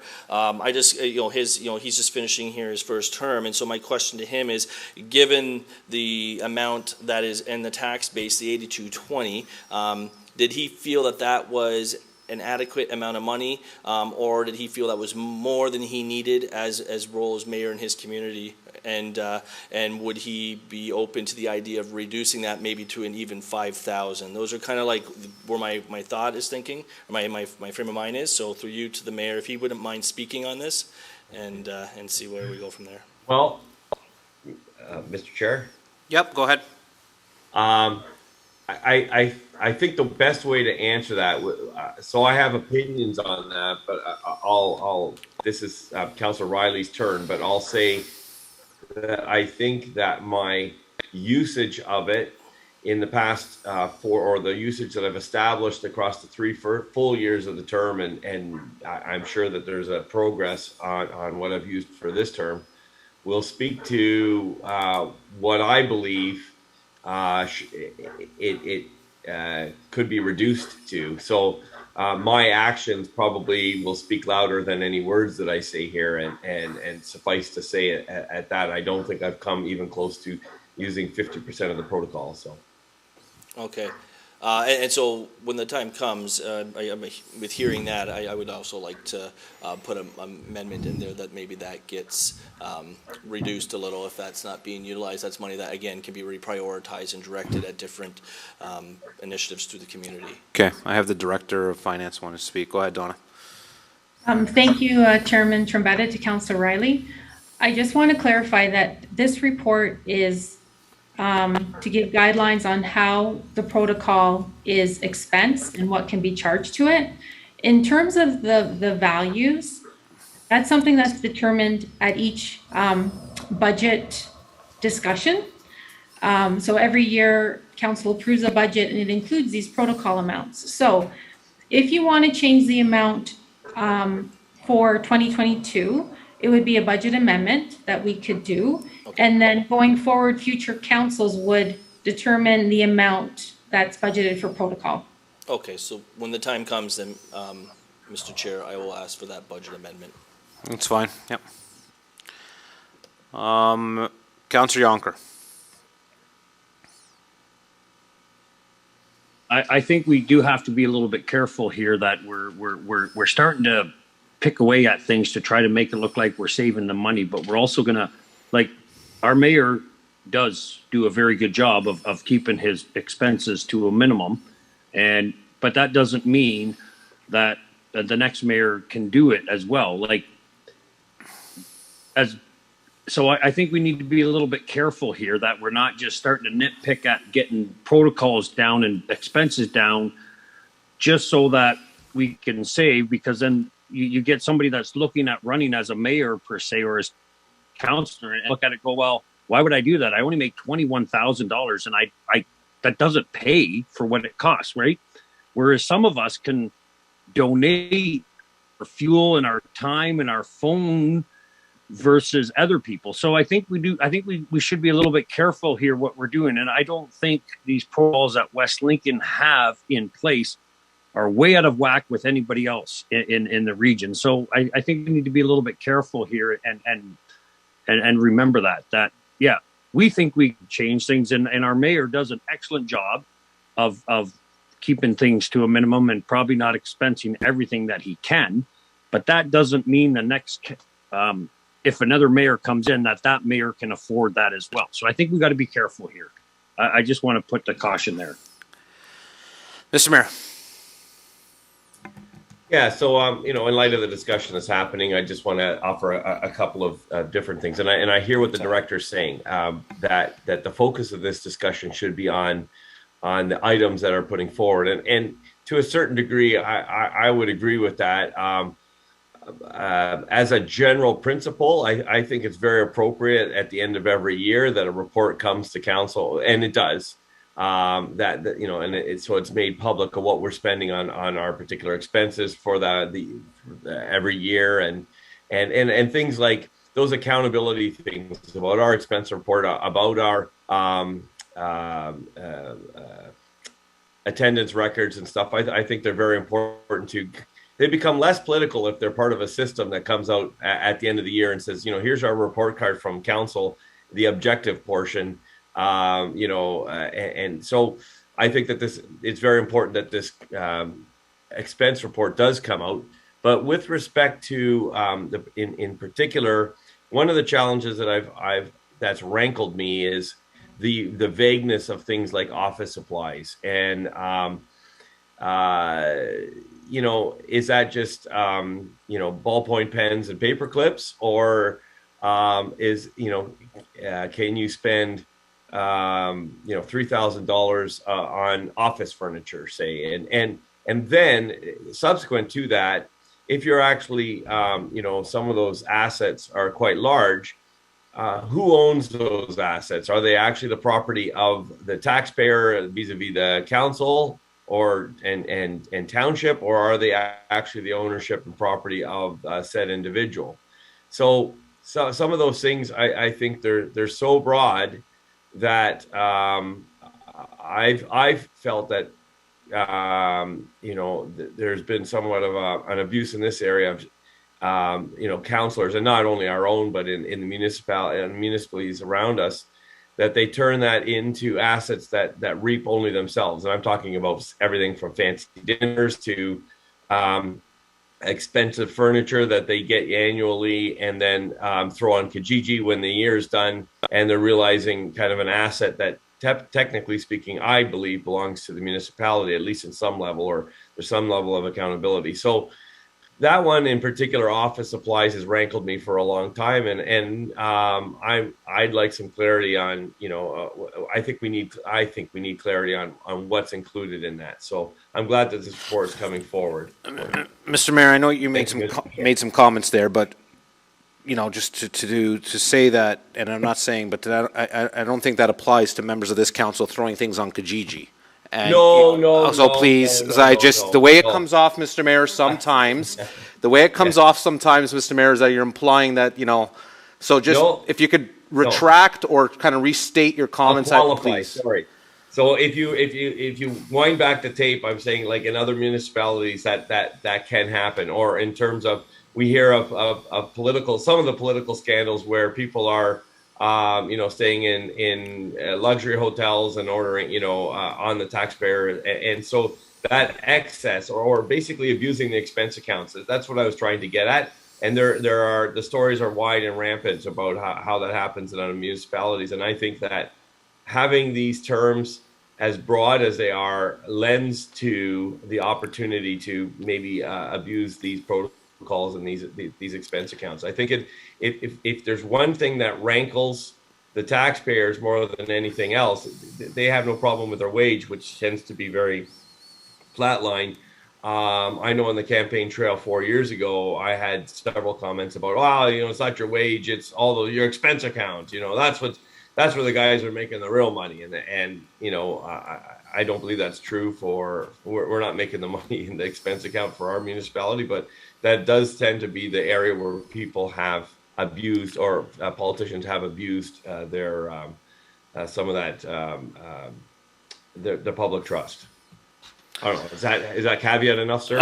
Yeah, it's just sometimes, the way it comes off, it's just, like I said, we haven't had these implications or these kind of, ideas that are brought upon this council, so I just wanted that cleared up. I have a lot of hands up here. I'm trying to keep track. I have Councillor Yonker, so I know Councillor Riley wanted to, it was more of a rebuttal of what was about earlier about something, so I'll go to him really quickly. Then I have Councillor Bradrick, then I have Councillor Yonker, and then Councillor Ganan. Okay. Real quick, sorry, not really quickly, but you're on. Thank you, Mr. tap. Chair. I might go back through you to the mayor real quick just for clarity, but just, I know Councillor Yonker's comments about the uncertainty of perhaps what the, if there's a different mayor and what the next, leadership could look like, and maybe not even next term, but terms to come. And so when I look at that, I think, I don't know if Councillor Yonker realizes that the mayorship role also gets a protocol account at the regional level. So my question to you, Mr. Chair, to Mayor Bylsma, if you wouldn't mind sharing, even if he doesn't have an exact number, but some kind of ballpark, do you have any idea what the protocol account value is at the regional, that comes with the regional seat? And that's also a very good question. And I think, Councillor Riley, you'd be shocked to know that it's a lot less clear and a little bit more, it has the potential to go a lot higher without, not that it doesn't have limits, but a case can be made that it can be maybe twice what I have. And again, my account is posted on the region's website, and so you can see what I think of what's appropriate to spend at the regional level on the regional protocol.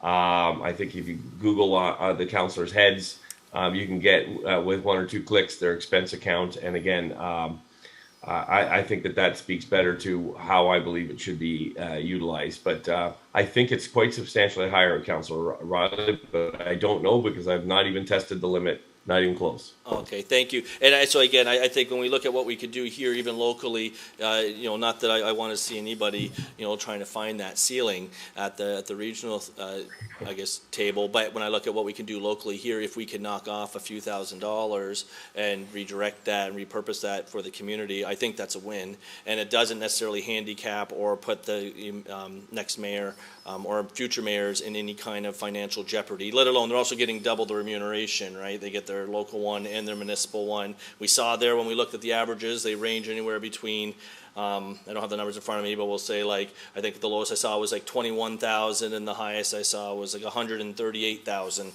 So if a few $1,000s is going to make or break them, then I think they need to reprioritize what they're using the protocol account for. But I just wanted to bring that out because I don't think that was very, in case some members of council were unaware. Thank you, Councillor Riley. Councillor Broderick. Thank you, Chair. Just a couple of comments. This policy that we have in front of us, I think, is very overdue when you compare it to the previous policy that was dated back as far as 2005. It takes into consideration, the current climate of business and how business has changed in respect to what an office looks like now, what kind of materials one would need to work and do this type of work. Also, it is very clear on expenses and what's allowed, and the takes into consideration, being responsible fiscally and accountable to the community and to the organization and corporation of West Lincoln. I think that, it's an encompassing report and policy that, gives some flexibility to council on how things would be spent. However, creates the opportunity for the township to take back that ownership for items that would have been purchased. So I'm glad to see that this is in front of us and look forward to seeing this go through. Thank you.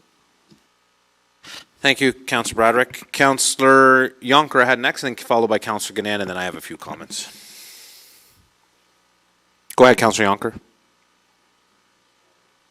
Yeah, so I guess my question is here. There's two motions here, or Are we're just dealing with the one, and then there's going to be a motion that's going to remove some stuff.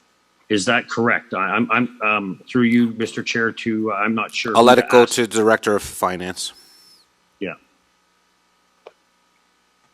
Yeah. Through you, Chairman Trombetta, to Councillor Jonker. So the motion in front of you as is to accept the report for information and to approve the policy attached as Schedule B. And it would be effective November 15th, 2022 to tie into the new term of council.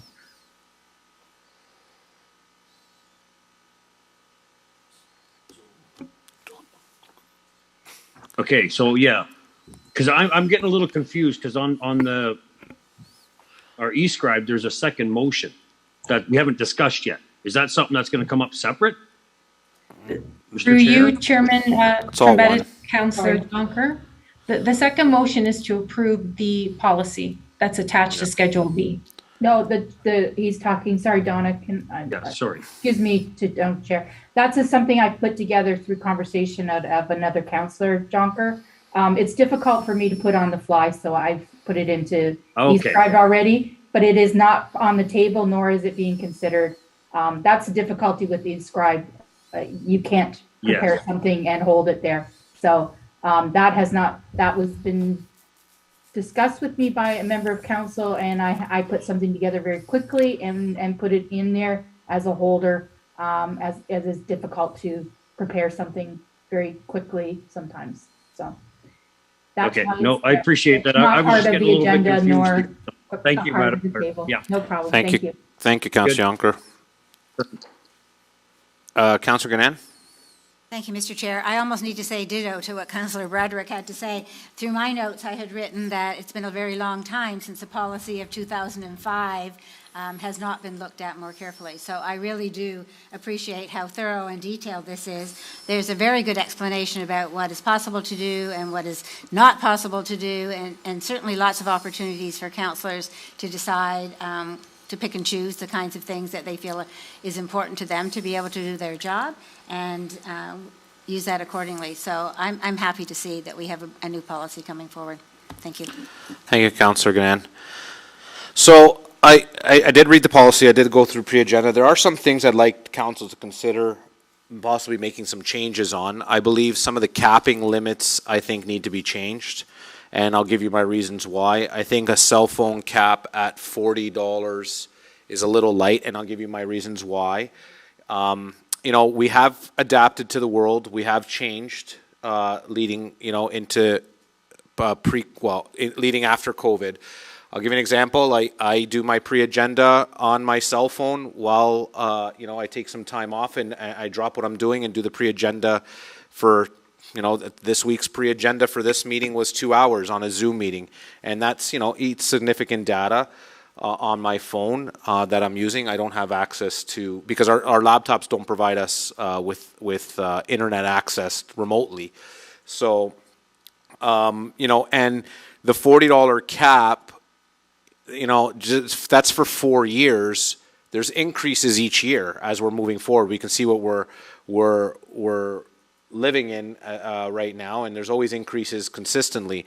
So I believe that cap should be removed. I think a bigger number should be either implemented. Like I'd like to see that number to $100 and keep $100 at least for the internet as well. I'd like to see those changes happen because I think $40 is really light, and I'd like to maybe see those changes in this protocol account. Because again, we are making it accommodating for staff as well to join those meetings instead of coming back at town hall at 4:30, where some people do work or some people have obligations, and then that requires staff to work later, or you know could incur some overtime for staff as well. So, you know, one way is the other. I think. You know, we could possibly consider raising that a bit. I think $100 a month is sufficient enough to start, and then if it needs to be amended as the futures goes on in the year 1 or year 2 of next year, let that happen, right? And that's will be up to the entirely of the new council. But that definitely needs to be changed on my end. So I'll let that open and see Councillor Riley's hand up. Go ahead, Councillor Riley.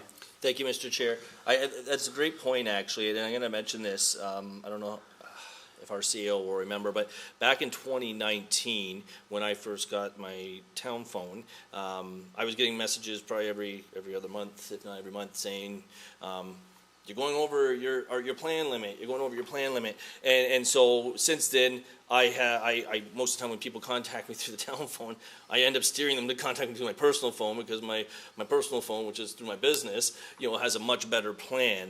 I certainly couldn't get a realistic plan, and as we all know, many of us were 24/7 a lot of times. We make ourselves as accessible and available to the public, not just the meetings that we need to participate in and we want to participate in, but also making ourselves accessible and available to the community. So I do agree with you. I think the $40 is a relatively tight budget to work with. I'm actually surprised it wasn't a percentage that came forward. I think we obviously, there's some personal use that can happen with the phone. There's no question there. As much as raising that to $100, I'm perfectly fine with that. I'd also be fine with some kind of percentage that can be flexible in the future. So as we know, inflation's here and cost of everything are going up. We've beat this drum several times.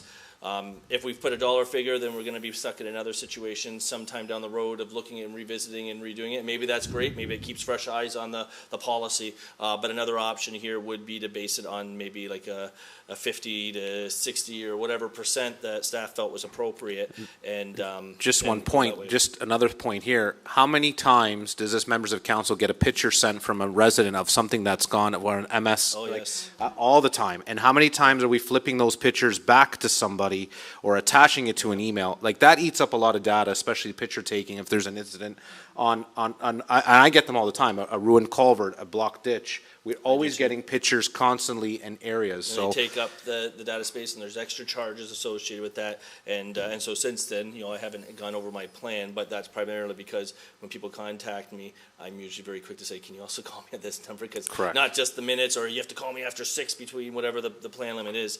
I've just steered them to my personal phone just to make those phone calls, because I just didn't want to go over the plan limit. But the plan limit, I don't believe, is sufficient enough, at least for the role of counselor. I can't obviously speak for staff, but because we make ourselves as accessible and available almost around the clock, I think that needs to be weighted in there. And so whether you want to put the amendment forward to change it to 100 or change it to a percentage, maybe our director could weigh in. Does that need to be an amendment, or can that be just a total change, like a value change, Director?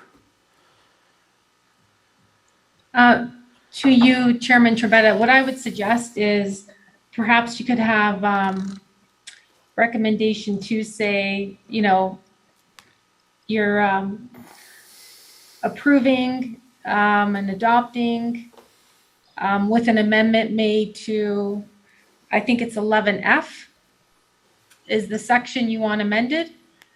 So it's up to council what you would like. You could say change the maximum, or you can say, reimbursed up to a percentage of the submitted invoice.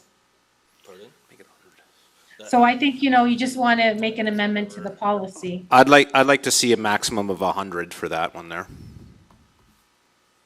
If that's the will of council.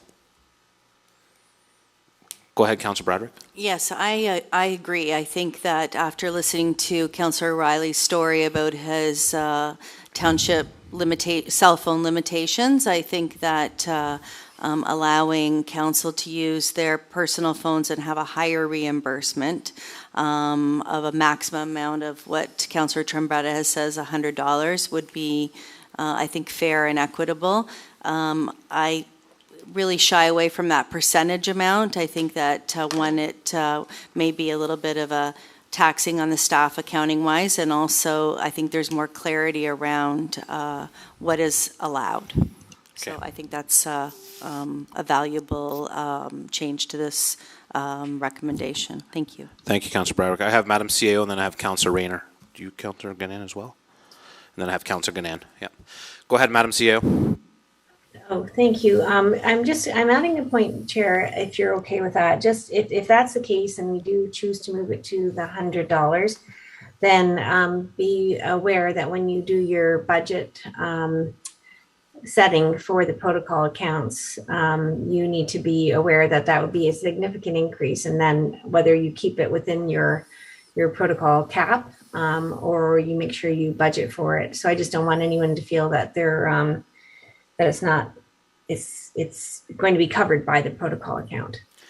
But just a point of clarity there, Madam CAO, we're still in with our realm of the 3,000. We cannot exceed the $3,000 regardless what we use it on, correct? That's correct. But I'm just thinking that when you are looking at, as Donna, our director, has pointed out, that this is not to be talking about the actual amounts associated with it. But right now you are talking about the $3,000 for 2022. But in going forward, if you're spending the $100 per month, then it might have impact the way you spend your protocol account. And as members of council, you'll have to give some consideration to that. That's correct, yeah. The other thing I'd like to, I know we have the internet for, was it $100 in there as well, Donna? And again, I know, and I'm not stating this is happening, but if we do, like they say, there's another wave and all the kind of stuff they want to bring forward and whatever, and we are back in, internet use is, especially in the rural, it's tough to get fast use, and you don't want to lower your usage to obviously to get the speed. I know even in town, Councillor Gannon has had issues, but in the rural, it's also some issues. So I don't know if the internet is 100 is sufficient enough. I don't know if that wants to talk to. I know what mine is, but I don't know if that's sufficient enough. It seems okay. I don't know if any members of council have any rebuttal on that, but I would say something. So I'm perfectly fine with that. My internet's definitely more than 100, but I feel that consider how much I use it for the community, that rate does justify what I do in terms of my accessibility as well. So I don't think it needs to be more of that. Right now, as for anyone who's watching, I'm sure there's kind of no safeguards, no parameters, anything like that. So it's kind of like whatever you want to be. But I think that $100 would be good. I also think it lines up pretty well if it passes with the phone, because if you look at it, if you have a phone plan that's over $100 and you're spending $100 a month, well, there's $1,200. If you have an internet thing and you spend $100 a month, there's another $1,200. There goes to you have majority of your expense account. If you do a conference in the middle, well, you've just finished out and you've tapped out your your account. So. Okay, thank you, Councillor Wright. Did I have Councillor Rayner? Did you have your hand up? You're muted, Councillor. Still muted. Hit the space bar, maybe? No, you're still muted. Is there any way of unmuting him, Kevin? Can we give him the request? If you say ask to unmute,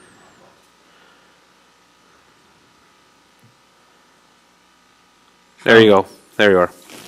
So it's 100, right? 100 phone, 100 internet? Well, we're trying to put that forward at the moment right now. The internet stays the same. The phone was going to be 100, Councillor, yes. Yeah, I think we're being a little fussy about the whole thing. We're talking only $3,100 in total, a massive budget for the year, and percentage-wise, it's 0.05 or something. It's ridiculously small. I think the whole thing, we're spending more time and dollars of ourselves than the whole project's worth. To me, it was fine last year. It went through last year. Just leave it the same and move forward and leave it at the discretion of the councillor. It's public information anyway, so it's not as if we're hiding anything. So just leave it. But you're going, well, we may go 100. Well, let's go percentage. I mean, why are you beating yourself to death over $100 thing? Like, seriously, it's petty. It's just petty to me. If we had a $50,000, budgets that we had to worry about, each of us on our protocol accounts, and I would say certainly, but it's 3,100. Most of it is used for phone or internet, especially for us out here. Internet's expensive. And whatever else we deem necessary, it's accountable to the public, and we move forward. I just think we're spending an awful lot of time being very, very precise. This is not a science project today, but we're making it into one. And I don't think it deserves the amount of attention, because it's certainly, when this was done last term, there wasn't the time spent on it like there is now. I mean, we don't have to do a detailed analysis of this. Just leave it to the discretion of councillors, and it's public knowledge. Thank you. Thanks, Councillor. Councillor Gannon? I'm fine, thank you. Thank you, Mr. Chair. Things have been covered. Okay. Any other, so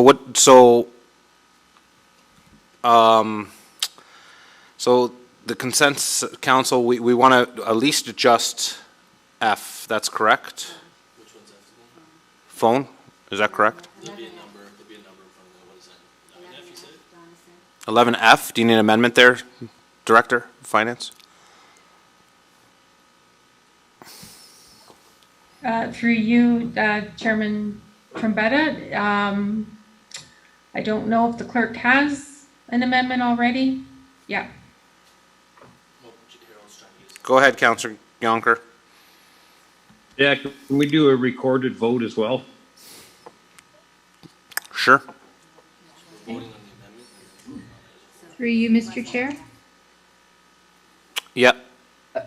So yes, I have an amendment to the item with respect to section 11F is the cell phone amount, maximum amount, so that the amount of $40 under section 11F of the council expense for policy POL T02 2022 be removed and replaced with a $100 maximum amount. Great, thank you, Madam Clerk. So, Mr. Chair, if I could just ask through you to the clerk, when would be the appropriate time to bring my motion forward regarding the budget amendment? We were talking before about the 8,200 bringing it down to 5,000. I would suggest that is a new item of business, Okay. as that's either that or give a note of some motion for the next meeting, perhaps in July, to consider that at that time. Okay, I'll put it as a new item of business and see where it goes from there. Okay. Councillor Rayner, do you have it? You're muted. Sorry, Chair, what was that again? Sorry, I didn't catch the first part. About the budget amendment? Yes, what was that about? Go ahead, Councillor Riley, what were you saying? So I was before, if you saw on the report there, the mayor's protocol count was about 8220. It might be off by a couple of dollars there. We were trying to figure out if we could do it here, if we had to do a separate motion. So I'm going to bring a new motion forward at the new item of business, or new item of business, I mean, to make that adjustment there, and that's going to be the budget amendment, because the director had mentioned that these are typically done through a budget amendment, or amendment to the budget, sorry. So this is a little unorthodox to do it under this current item and not an actual amendment to the budget, so. Okay. Anything else, Councillor? Floor still yours, Councillor. Thank you, Mr. Chair. What about G, goods purchased of a useful life beyond the term of council shall become the property of the township returned? If you got a computer from the township, I don't know anything about them, but I don't like them in the first place. You got to have them back the first 10 minutes you gave it to me. But I mean, the point being, you want this back? And if you are, what do you do with them? Like why, if you've got something that you've used for 4 years, of what interest is it to the township to get it back, other than find a place to fill up full of clutter and do exactly what the mayor just said? Now maybe we'll try to sell it on Kijiji, because you sure as heck aren't going to be using it. So I'll direct that question to the director. Through you, Chairman Trombetta, to Councillor Rayner. So these Surface Pros do get repurposed. They're given to staff so they can have a device on the go when they needed to go to meetings. There's also the ability for a member of council at the end of their term, we can calculate the remaining value of that device, and they have the option of purchasing it and keeping it, and that has been done in the past. So we do repurpose them. And often we give them to new counselors if they're still in good shape. But you said you give it to staff because they could use them, but so they're waiting for counselors' term to be over to use them, and for 3 years they're walking around without one because they need one? Like, that doesn't make any sense. Through you, Chairman Trombetta, to Councillor Rayner, that's not exactly what I said. I said they get repurposed to staff, so they have a mobile device. So, you know, staff spend most of their time in the office. They go to meetings, and sometimes it's handy to have a device for a meeting. Sometimes it's handy if you're having a group meeting and you need to project something onto a screen. There's a lot of good uses for these. They're great pieces of equipment. And in the past, we've had counselors who liked them so much that took the option of purchasing them based on their remaining value. Pretty straightforward. Yeah. Yeah, I remember that was the option that you can buy out the value of the laptop at the end of the term or when they're ready to give back if you wanted to. Yeah, I remember that. Go ahead, Councillor Rayner. Excuse me, I'm just an old man. You said that the staff spend most of the time in the office, but I thought with COVID, they were anything but in the office. Mr. Chair, this is not part of the discussion. Okay, Point of Mr. Mayor. yeah. Okay, so. Well, I didn't bring it up. I'm just commenting on what was brought up. It's not fresh for me. It's answering something, questioning something that was said. Okay, so the laptops, we do know that we are able to purchase them. That was indeed the first term when I was in council when we had them, if you weren't elected. I think I still have the same laptop, I think, for, no, it might be newer, but I know. You got a new one. New one, but I know we do have the option to buy it out, and I know the price was a little bit, it is expensive, and if you wanted to buy it, you have that option. I know that. And I know other government items, such as vehicles, tractor equipment, whatever that is up for the government or the municipality goes on government auctions.com, and they do get auctioned off. I am aware of, like, all supplies, desks, so on and so forth. They do go onto that website, and it's open to many people, the public, afterwards to bid on those items. Okay, so is that all your questions, Councillor Rayner, or?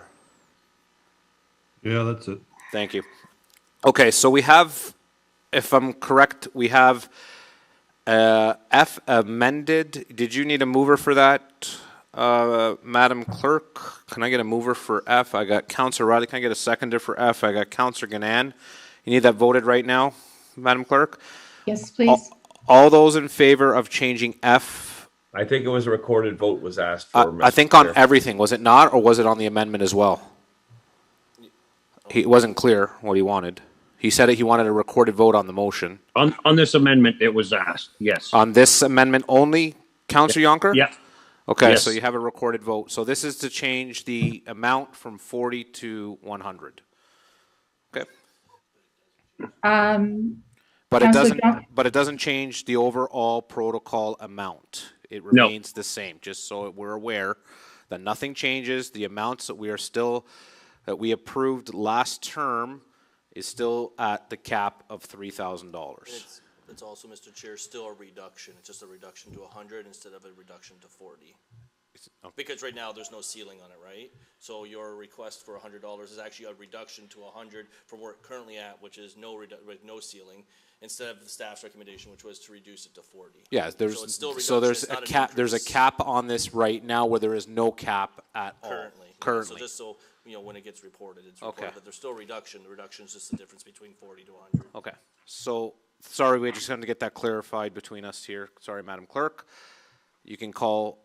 We had a mover and a seconder, and we can call the recorded vote night now. Thank you, Mr. Chair. Councillor Jonker? Opposed. Okay. Councillor Broderick? Support. Councillor Ganan? Support. Thank you. Councillor Rayner? Oh, sorry. Councillor Rayner, sorry. Support. Thank you. Councillor Riley? Support. Thank you. Mayor Balsma? Opposed. And Chair Trombetta? Support. Okay. The vote is 5-2. It is carried. Okay, any other comments or questions on the expense policy? Okay. Seeing any other comments or questions? And that was already moved and seconded. You have the mover and seconder. So I'd like to call the vote on the expense policy. All those in favor? As amended. And that carries. Okay, moving on to other business. Employee recognition, employment recognition. Caitlin Hall Awards for Excellence in Municipal Accounting and Finance presentation at AMCTO conference on June 14th, 2022. Also, Jessica Dyson, completion of Municipal Administration Program MAP, Unit 4, and Ontario Municipal Administrators Association's recognition of Bev Hendry, presentation on the May 19th, 2022 OMAA Awards event. Madam CEO, do you want to speak to any of these, or just I know they're there? Go ahead, Madam CEO. I do. Thank you very much, Chair Trombetta. I think this is a great opportunity, and maybe just to switch focus, to really congratulate a couple of our staff and a couple of our deputies. Our deputy treasurer and manager of finance, Caitlin Hall, won a very prestigious award for very high marks within the municipal accounting and finance course through AMCTO. And the award was presented last week at a dinner celebration, and she was actually presented by Gary Scanlon, who you might recall has done a lot of work in the past with respect to development charges. And Donna was there to watch this, her staff member get those accolades in front of everybody. Apparently it was a huge room, and a lot of people got a chance to see her being recognized. And then our other deputy clerk, Jessica Dyson, also just had a huge milestone in terms of her MAP program, and she has now finally completed it, which is the core curriculum for the clerks program. So, and I'm incredibly proud of both of those staff for doing that. The third item, I just want to tell you, I was really honored to have my peers acknowledge the work that I had done through COVID. And it was a big surprise for me, and it was a nomination from CAOs with the Niagara region, and then with the Ontario municipal administrators, giving those accolades. So I find it odd that I have to put this on here like this, but this is the way it goes. I'll let the mayor speak to that. Go ahead, Mr. Mayor. So it's totally appropriate for you, Madam CAO, to brag about your staff, and I think I would join all the councillors in saying congratulations to both Jessica and Caitlin for their work and performance in the municipality, and recognized as it was. We do have a top-notch staff. I always think that we hit above our weight in terms of quality, but for you, on behalf of the council, then congratulations on this award. I think, and we get to work with you, and often you're very just a little bit self-deprecating. You're a humble person, and so you check things, and you analyze things, and you want to do a good job, and you constantly are analyzing, getting feedback and stuff like that. But now it's objectively true. So congratulations, Madam CAO. Thank you. And that's all. Yes, and I did see the emails go back for people in recognizing, and that's got some good stuff there. Absolutely. Moving on, item A50-22, something that actually I've been wanting a long time, and me and Councillor Bradrick had some discussion on this, and I'm glad it got brought forward finally. It's something I've been wanting to see on this agenda for a couple years now. So let's hope we'll see how the thought process of council is for this. But it's to amend the Township of West Lincoln's procedural bylaw to change the start time to council meetings at 6:30. That's section 2.3, regular meetings of the Township of West Lincoln procedural bylaw 2013-58 as amended, be further amended to change the time regular meetings of council, excluding the inaugural meeting, by removing 7 p.m. and replacing it with 6:30 as a start time, and that the new time commence with the July 18th, 2022 council meeting. Oh, we could have made it for this month, but it's too late, right? We have to approve it. So I need a mover for that. Well, Mr. Mayor, so if your hand's up, that's your usual meeting, so you must be in kind of possible support. And then Shelley, obviously Shelley, it's got to be moved by Shelley, but I'll get the seconder by Mr. Mayor, and I'll let Councillor Braddock, do you want to speak to it, or? Yeah, just a comment or two. So, I think it's a small ask. It's more about the consistency than anything else. With lives so busy, and not just council members, but staff as well, keeping it straight in your head. Monday nights mean 6:30 all the time instead of 3/4 of the time, I guess. So I would, love to see this go through. I think that we may see a little bit more engagement on a council night where people maybe tune in at 6:30 and don't see anything, and then perhaps sign back off again at before 7 o'clock. So that's my comments. Thank you.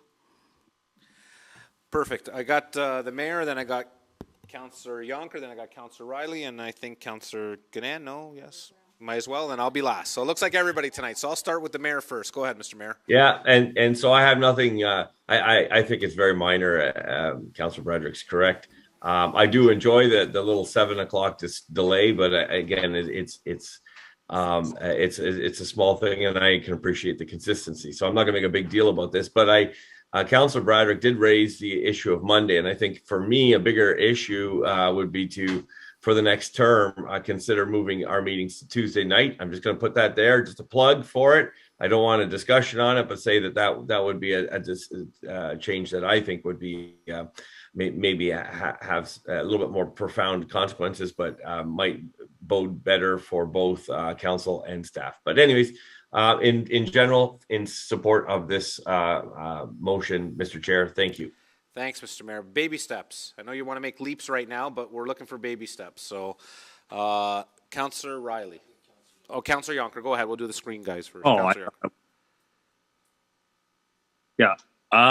It's basically the same as the mayor. I do enjoy that 7 o'clock. Gives me a little bit extra time at the meal table with the kids, but it's I do understand too the 7:30, 6:30, 6:30. It's not a big issue, but yeah, we all live a little bit different lives, right? And I think hopefully staff does like this idea as well, because it does. We all live different lives, and it's all about what works best for everybody. But I'm definitely gonna be fine with whichever way I go, whichever way this goes. But the Tuesday thing, gotten used to this, so we'll see what happens next term. Okay, Councillor Riley. Thank you, Mr. Chair. I have no problem with the 6:30. In fact, any chance I've had to, I've always tried to push the meetings earlier when we have it confidential beforehand. If anything, and I realize maybe this is a question to you, to the clerk, but I would be more in favor, and it might not work for some people who are traveling from work or cutting the wire close, but I'd be more in favor of 6 o'clock. That just, to me, just seems like some of these meetings take 2 or 3 hours. You know, we're not getting home at 10 or 11 o'clock at night, and then some of you got to get up real early. You know, if it takes 2 or 3 hours, we're done between 8 and 9, and that seems to be the average. But I realize that's not the request here, but I do have a question. So through you to the clerk, and this is something maybe we address at a future meeting, but I want just to know the information just for personal knowledge, is it possible to have committee consider a future time at 6 p.m. for all meetings, council and committee across the board? So through you to the clerk there, if she... Go ahead, Madam Clerk.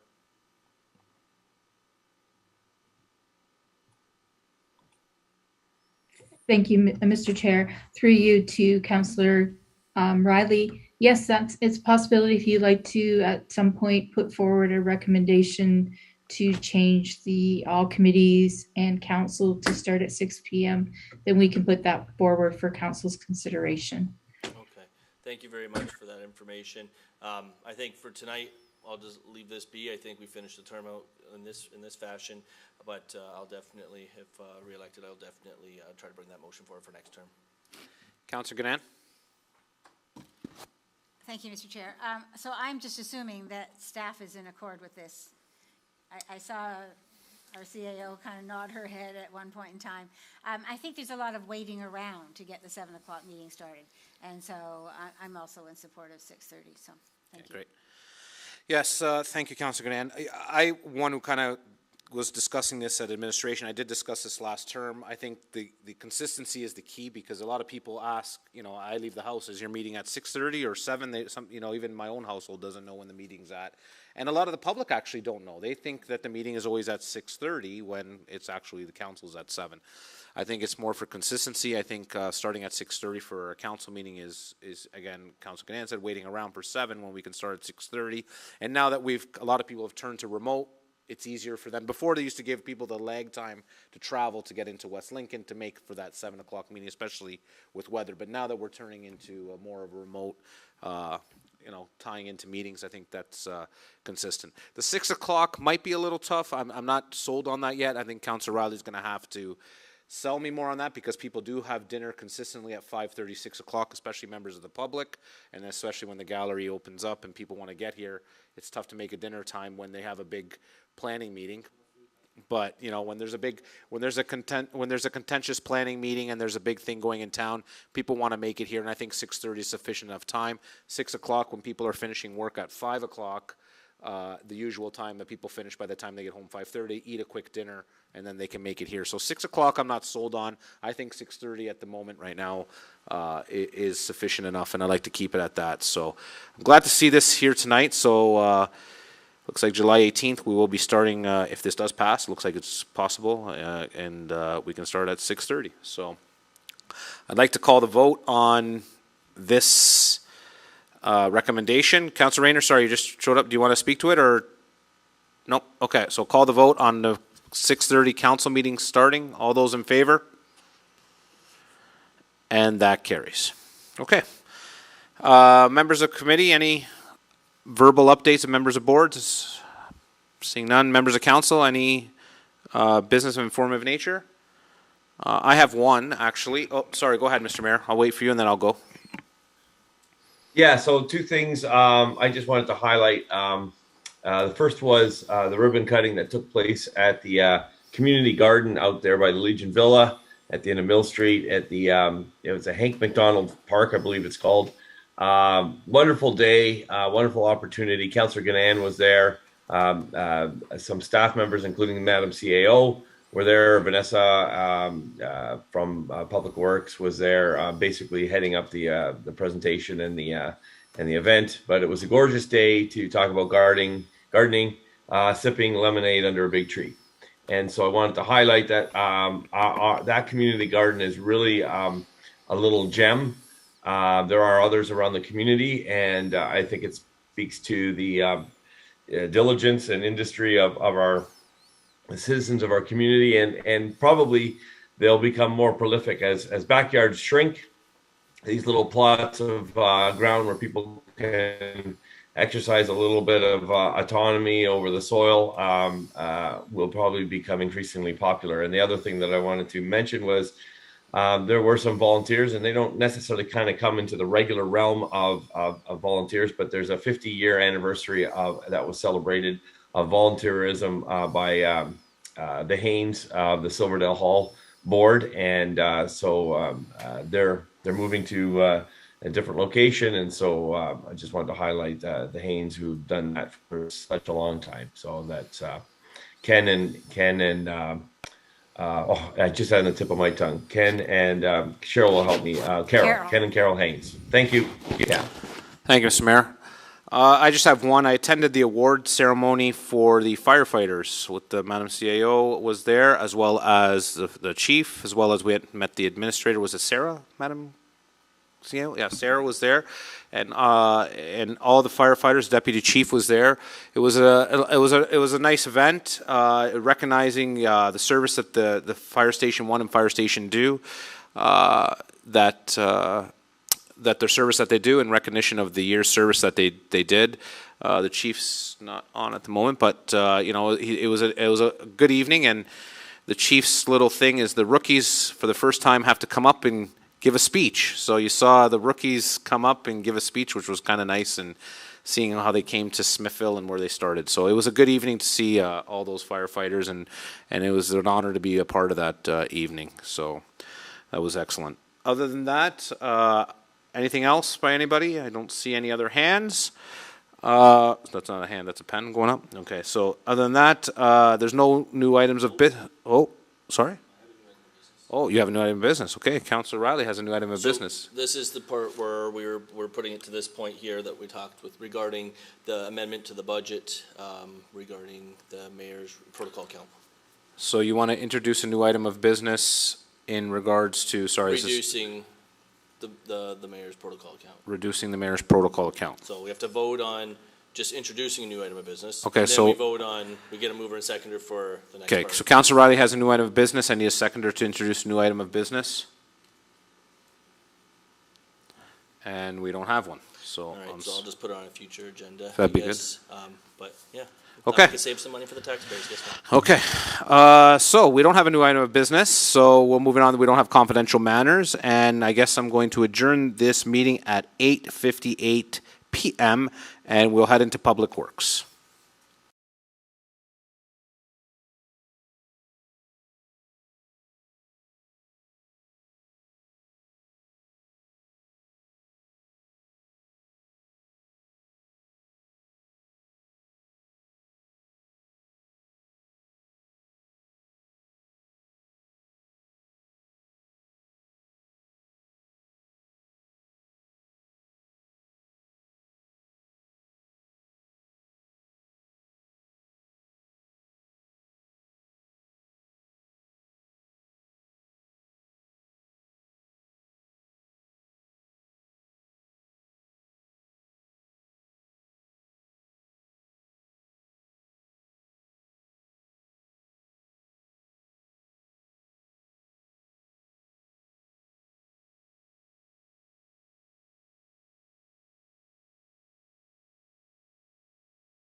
Good evening.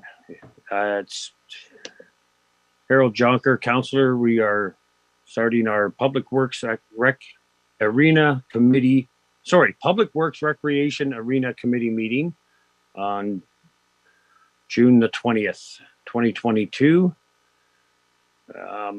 Due to the efforts to contain the spread of COVID-19 and to protect all individuals, the Councillor Chamber will not be open to the public to attend standing committee and council meetings until further notice.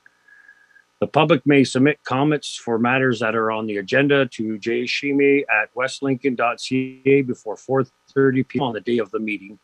Comments submitted will be considered as public information and read into public record. The meeting will be recorded and available on the township's website following the meeting.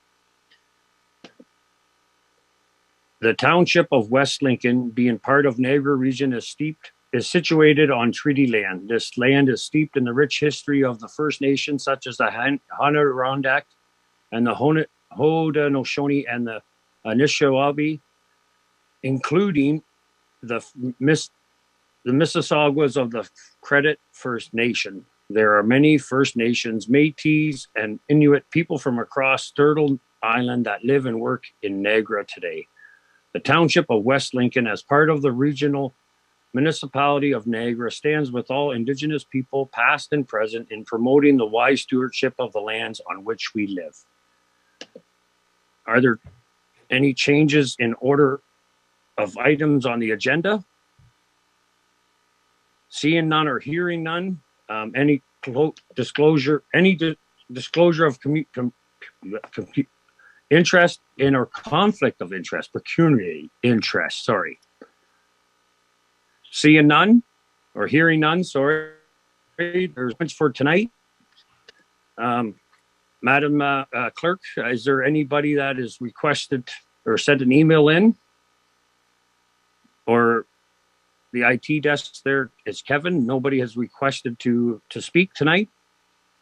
None that I'm aware of, and I don't believe there's anyone in attendance. Okay, thank you, Madam Clerk. We'll move on to consent agenda items. All items listed below are considered to be routine and non-controversial and can be approved by one resolution. There will be no separate discussion of these items unless a council member requests it, in which case the item will be removed from the consent resolution and considered immediately following adoption of the remaining consent agenda items. And the items today are that the Public Works Arena Recreation and Arena Committee hereby approve the following consent agenda items. Item 1, the West Lincoln Public Library Board minutes of May 13, 2022, and the information report PW-12-2022 St. Anne's Road reconstruction. And for some reason, it's not showing up here on my screen. Here we are.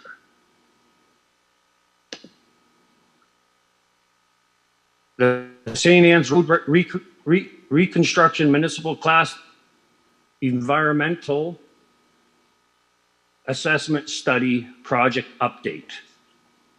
Do I have a mover? Can you speak out, please? Mayor Bilsma, seconded by? I'll second. Okay, thank you, Councillor Trombetta. Any items to be pulled? I don't think, hearing none.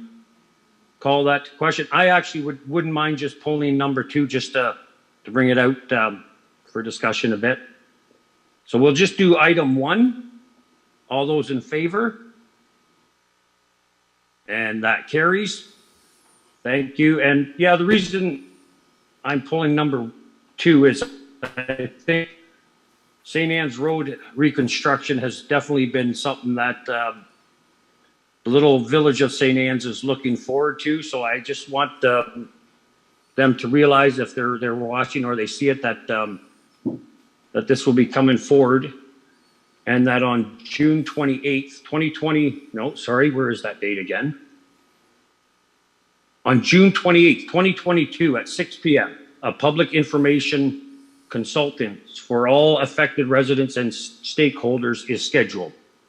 So just so that the residents hear that on there if they check out our thing. So, and yeah, that's something I think the little village is definitely looking forward to, and looking forward to seeing that come into fruition. So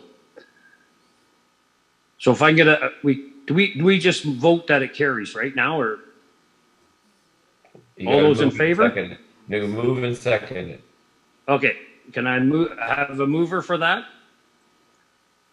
I'll move it, Shelley. I see Councillor Ganan and Councillor Riley seconded that, and all those in favor? That carries. Thank you. Moving on to communication. We have communication item PW 21-2022. Sharon Stubbies, MP, Shadow Minister for Rural Economic Development and Rural Broadband Strategy. Lakeland, Damian Couric, MP, Deputy Shadow Minister for Rural Economic Development and Rural Broadband Strategy. Battle River / Crowfoot, and Jacques Gordy, I hope I said that right, MP, also Deputy Minister for Rural Economic Development and Rural Broadband Strategy, and Levis Labretti, I'm not saying that right.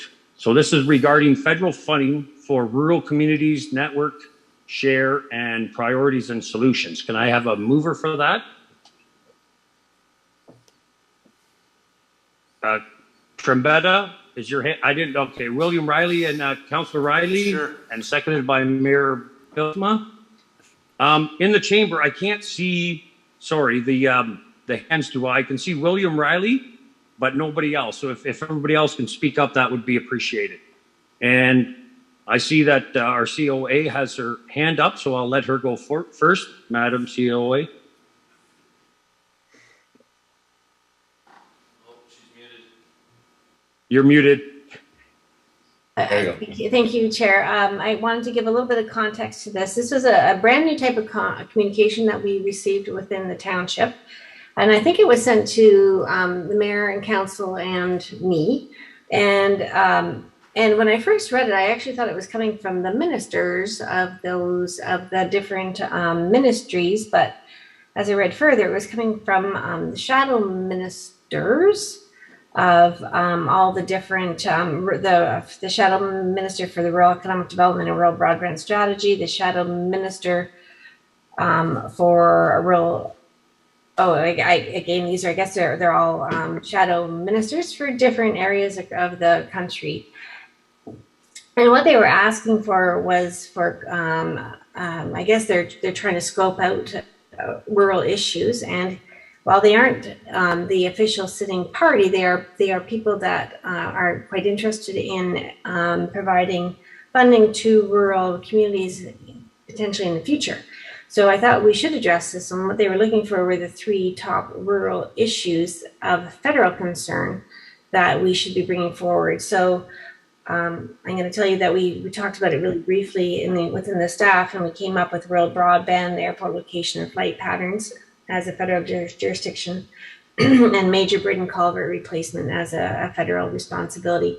So while those are staff's ideas, if you wanted to change any of those, there would be no feelings hurt. Yeah, thank you for that, Madam CEO. Because yeah, that's what I did not read into the this motion, but that's what we're looking at. So there's those 3 items that they are recommending we send to this for them to promote to further on as shadow ministers to the Minister of Rural Economic Development and Rural Broadband strategy. So when I first read this too, I was a little surprised. Like there's a lot of ministers on this, but they all maybe fill in here and what's so forth. So, but oh yeah, one's a deputy shadow minister. So, anyways, so yeah, if anybody else wants to change that list, I like it myself. But if anybody would like to comment on that, now's the time. So. I hear none and I see none. So it's moved by Councillor Riley and seconded by Mayor Dave Bilsma that one, rural broadband, and number 2, airport location and flight patterns, and number 3, airport bridge and culvert replacements be the ones that we send forth to this to these deputy shadows and the deputy shadow ministers. So all those in favor? I believe that passes. On to item, or to 8.2, item PW, I believe is what it should say there, but yeah, item PW 22-22, and that the correspondent from the Township of East Hawkesbury, the Township of Clearview, the Township of Agila Toronto, the Township of Adeline Metcalf, the Township of the Lake of Bays, and the Township of Amaranth, and the Township of Scugog and Northumberland County, requesting support by encouraging the province of Ontario and the government to provide more funding to rural municipalities to support infrastructure projects, including those projects related to major bridge and culvert replacements, be received and supported, and that a copy of this resolution be sent to the federal and provincial ministers of finance, Sam Osterhoff, MPP of Niagara West, Dean Allison, MP, Niagara West, and the Association of Municipalities of Ontario, so AMO, and all Ontario municipalities. Can I have a mover for that? I'll move it, Mr. Chair. Thank you, Councillor Riley. Seconded. I need voices. Ganan. Sure, Ganan, thank you. Well, so moved by Councillor Riley, seconded by Councillor Ganan. Any comments or questions? Mr. Chair? Seeing none and hearing. Is there any in chamber? Yeah. I was gonna put a comment forward. Sorry? I was just gonna put a comment forward. Go ahead, yes, go ahead, yes. Okay, thank you, Mr. Chair. Sure. I certainly think this is an important one to support. I'm sure everybody saw the multiple emails. I think other municipalities are starting to get on board, and some of the issues our rural communities are facing, and so I think this is something that the province really needs to prioritize. And so I just thought I would so we're not just speeding through here. I would just put a comment of that I will be supporting this motion, and hopefully the province will respond accordingly, because we certainly have aged infrastructure in terms of our, even when we look at our asset management and the bridges and the amount of bridges we have to repair and replace. So this is certainly something that we want to address, and we don't want to wait to the 11th hour and be in situations where we have to determine whether or not we're closing a road or a bridge or how we're going to fund it. Yeah, that's for sure. Thank you. Any other comments or questions? All those in favor then? And that carries. Thank you. Moving on to staff reports. Item PW-23-22, Project Manager Ray Vacan and Director of Public Works and Recreational regarding recommendation report PW-11-2022, the Campbell Bridge Detailed Condition Survey RFP Award That's PWRFP 2022-01 budgetment, and that's BAP 2022-5. Be any a mover and a seconder for that. I see Mayor Bilsma, and seconded by Councillor Broderick. Thank you, ma'am. Councillor Brad. Comments or questions?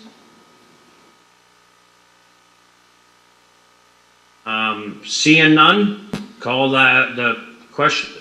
Call. It says no vote to display, but we need to vote on my agenda. It says something, but Madam Clerk, we do need to vote on this, correct?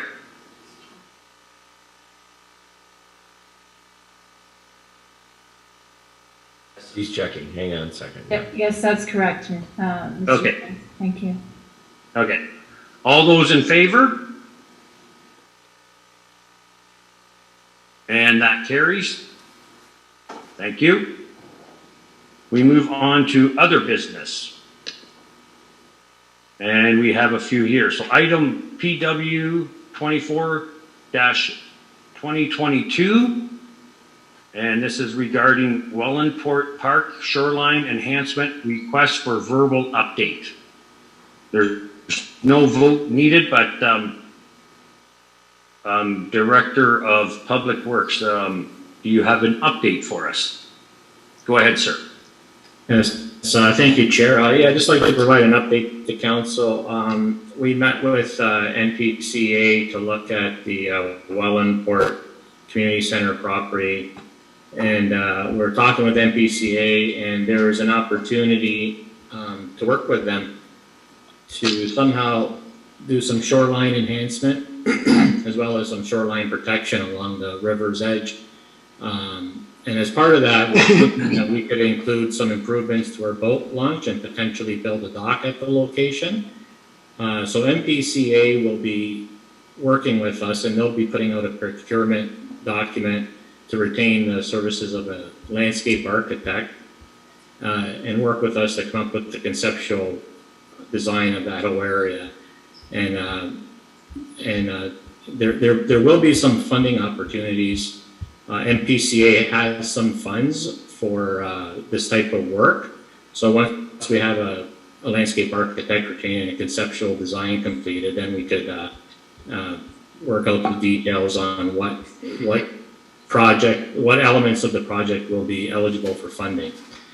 And in addition to that, MPCA was able to give us some service providers, or they provided one service provider, because we also wanted to take advantage of the waterway and provide some water recreation at the site. So staff touched base with a service provider who's actually doing some paddle board lessons at the Chippewa Creek Conservation Area, which is just downstream of Wellandport.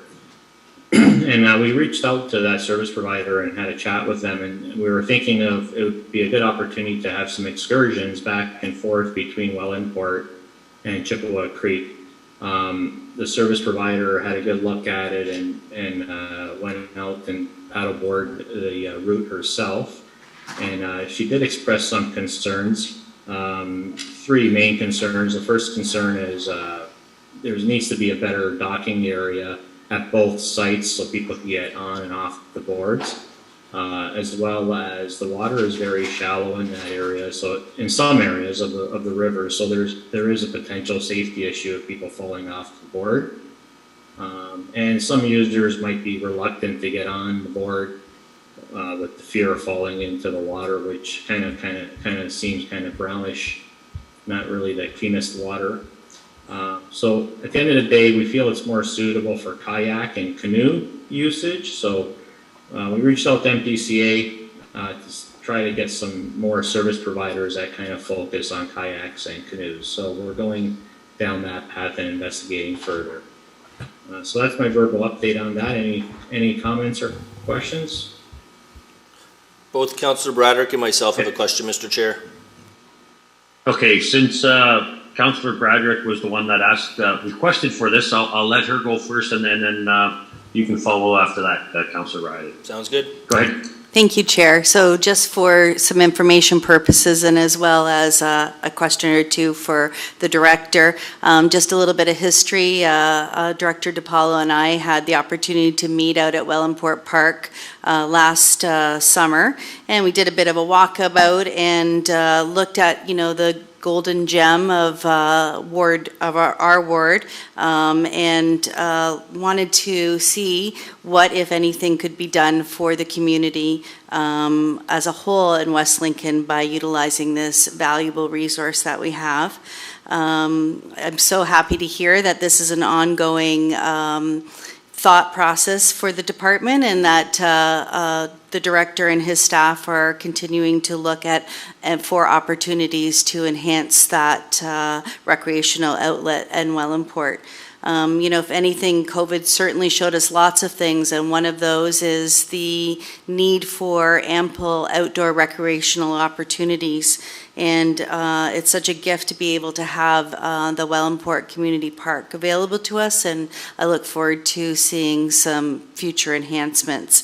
I know that Director DiPaolo, when you and I met, one of the things that we talked about was an enhancement of the area that would provide accessible access for all people.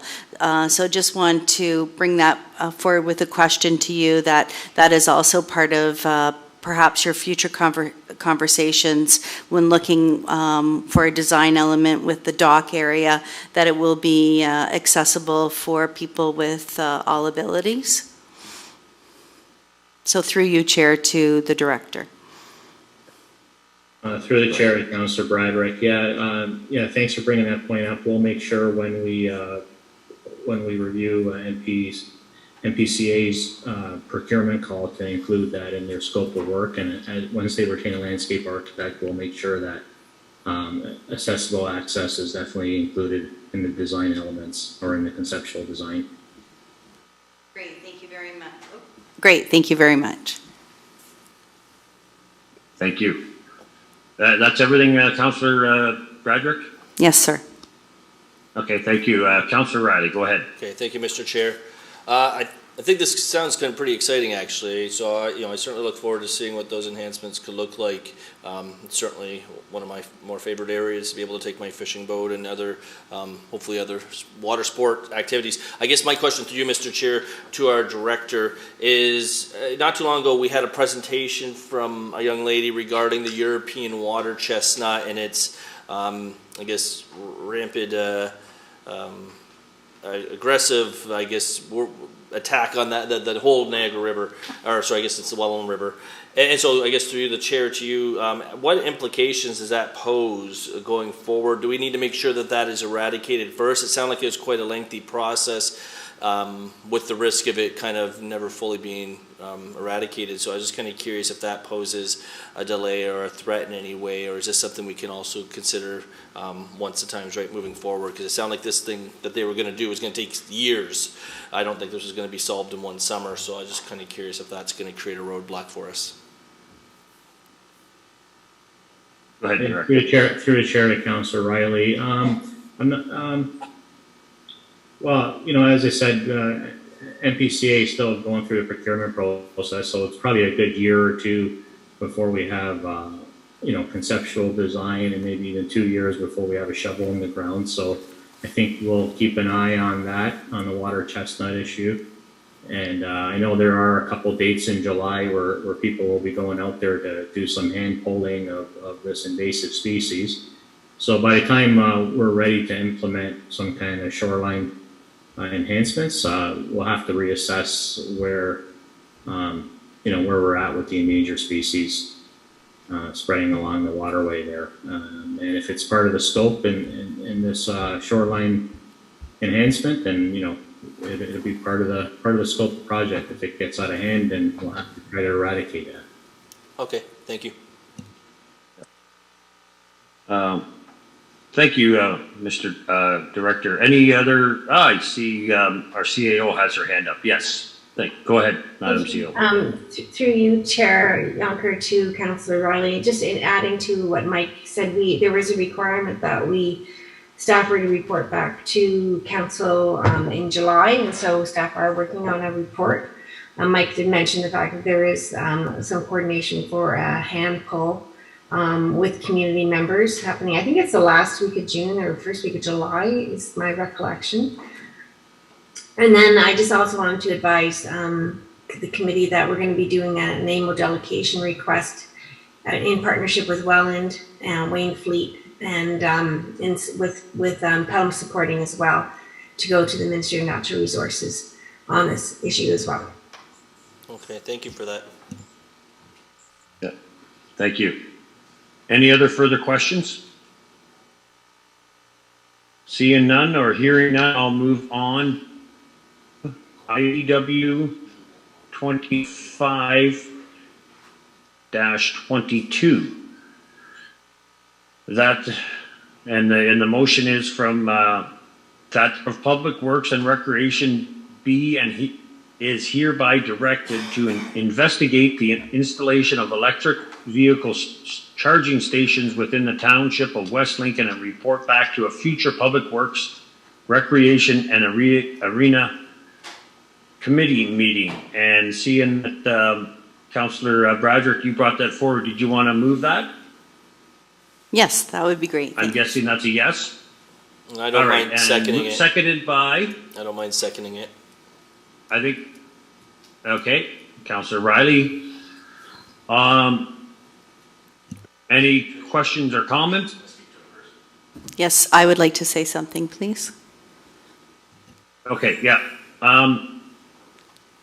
Maybe I'll let the Director of Public Works go ahead first and make maybe explain a little bit what he was looking at and go from there. Sorry. Well, Mr. Chair, with all due respect. Oh no, we have to. Yeah. Mr. Chair, just with it being councillors. All those in favor? No. Hold on, Mr. Chair. Yes. With it being Councillor Shelley or Councillor Broderick's motion, I think it probably makes sense for her to have a shot to speak to it, and then the director can kind of do like a Q&A. That's correct. Yeah. Thank you, Chair.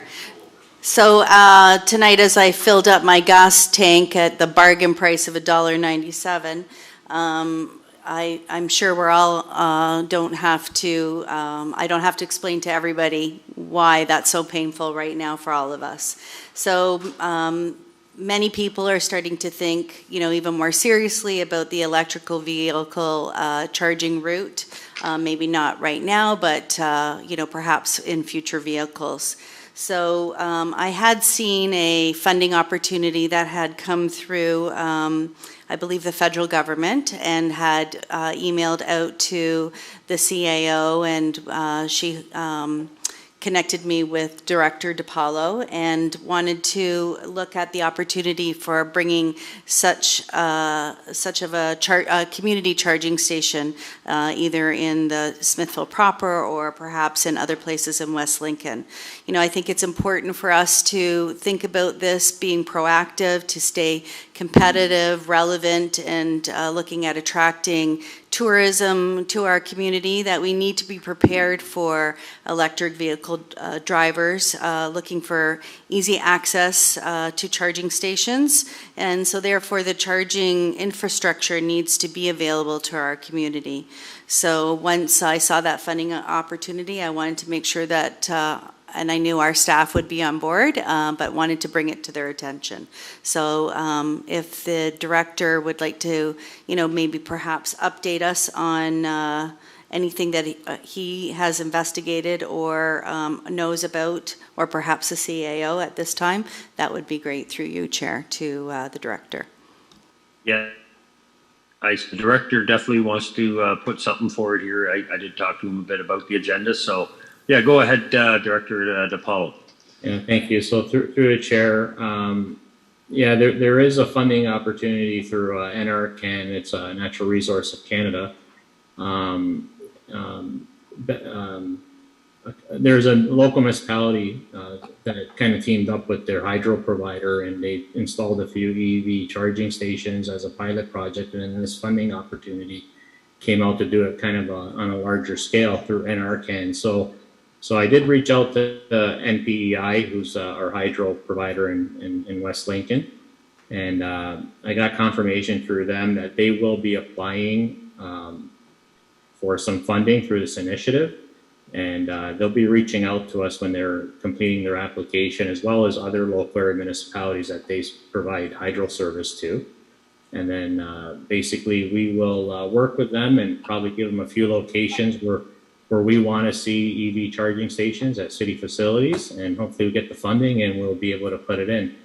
And the way the arrangements work is basically, you know, the hydro company will take care of all the capital costs with the funding that they receive, and they, you know, they charge per kilowatt rate for people to charge their vehicles. And it goes on our, you know, it'll go on our hydro bill because it's our facilities, but then we get credited the hydro use back. So there'll be no cost to the municipality or the tax users or people that charge their vehicles.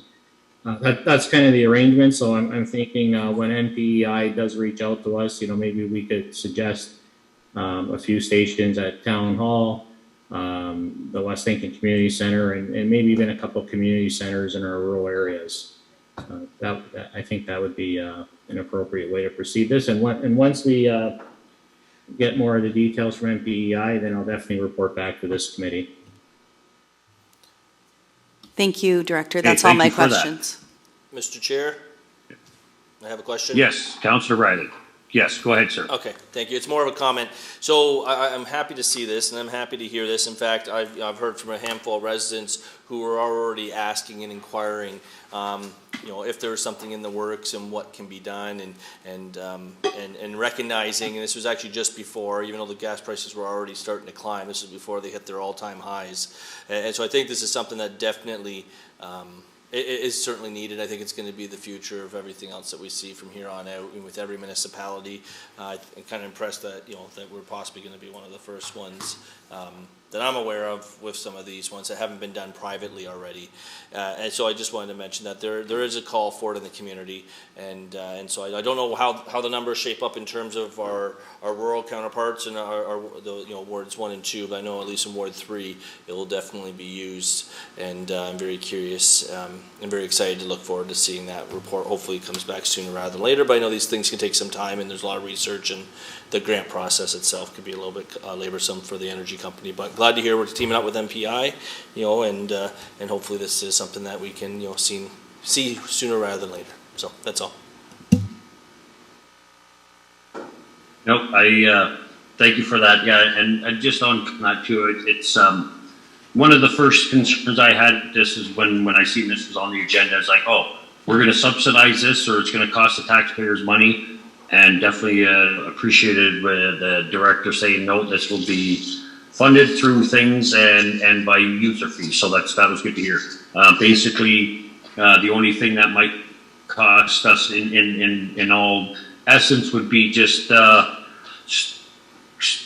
cleaning the snow item, but we would be anyways because it'll be in our parking lot. So it's actually going to be no cost to the residents of the township. So that's good here. So. Good. Any other comments or questions? Okay, all those in favor? I can't see the two councilors. It's supported. It's supported unanimously. Thank you. Yep. Thank you. That passes. I should be voting too, shouldn't I? That I keep forgetting. So moving on to item PW 26-22, members of council, other business items of an informative. I'm guessing there's going to be none because we just had a meeting before that. So moving on to new business. I don't think there's any new business. And I have confidential matters, so we need to go to the next screen here. Confidential matters. That the next portion of this meeting be closed to the public to consider the following pursuant section 239 2 of the Municipal Act 2001, 2001, and it's 2.1, our COA, Bev Henry regarding legal solicitor, client privilege, property matter, West Lincoln Community Center, a verbal update. Can I have a mover that we go into closed? Get in. I can't hear, like, council, yeah. Mayor Bilsma and Get in. Ganan, thank you. All those in favor? And that's all the, yeah. So we are moving into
You just kept an open mic. Yeah, sure. Yeah, that makes my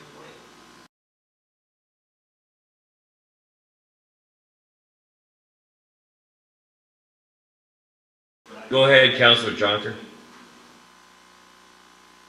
Welcome back, everybody, to, can we have a mover that committee meeting does now resume in open session at the hour of, I got 10:15. Can I have a mover for that? Get ready. Cheryl Ganan. Speak up. Thank you, ma'am. Go And ahead, seconded by Shelley Broderick. There too. Councillor Broderick. Thank you. All those in favor? Support. Support. And that carries. And Madam Clerk, you have a resolution in open that you can read, please, for us. Yes, I do. Thank you. The open session resolution from closed is that the CAO be and is hereby authorized to proceed as directed in closed session with respect to a legal solicitor client and property matter relating to the West Lincoln Community Center. Can I have a mover for that? I'll move that. Thank you, Councillor Riley. Seconder? Mr. Trombetta? Mr. Mayor, thank you.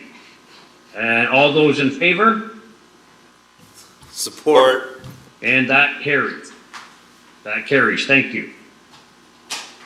I now have the pleasure to say the meeting adjourns at 10:16. Thank you. Good night.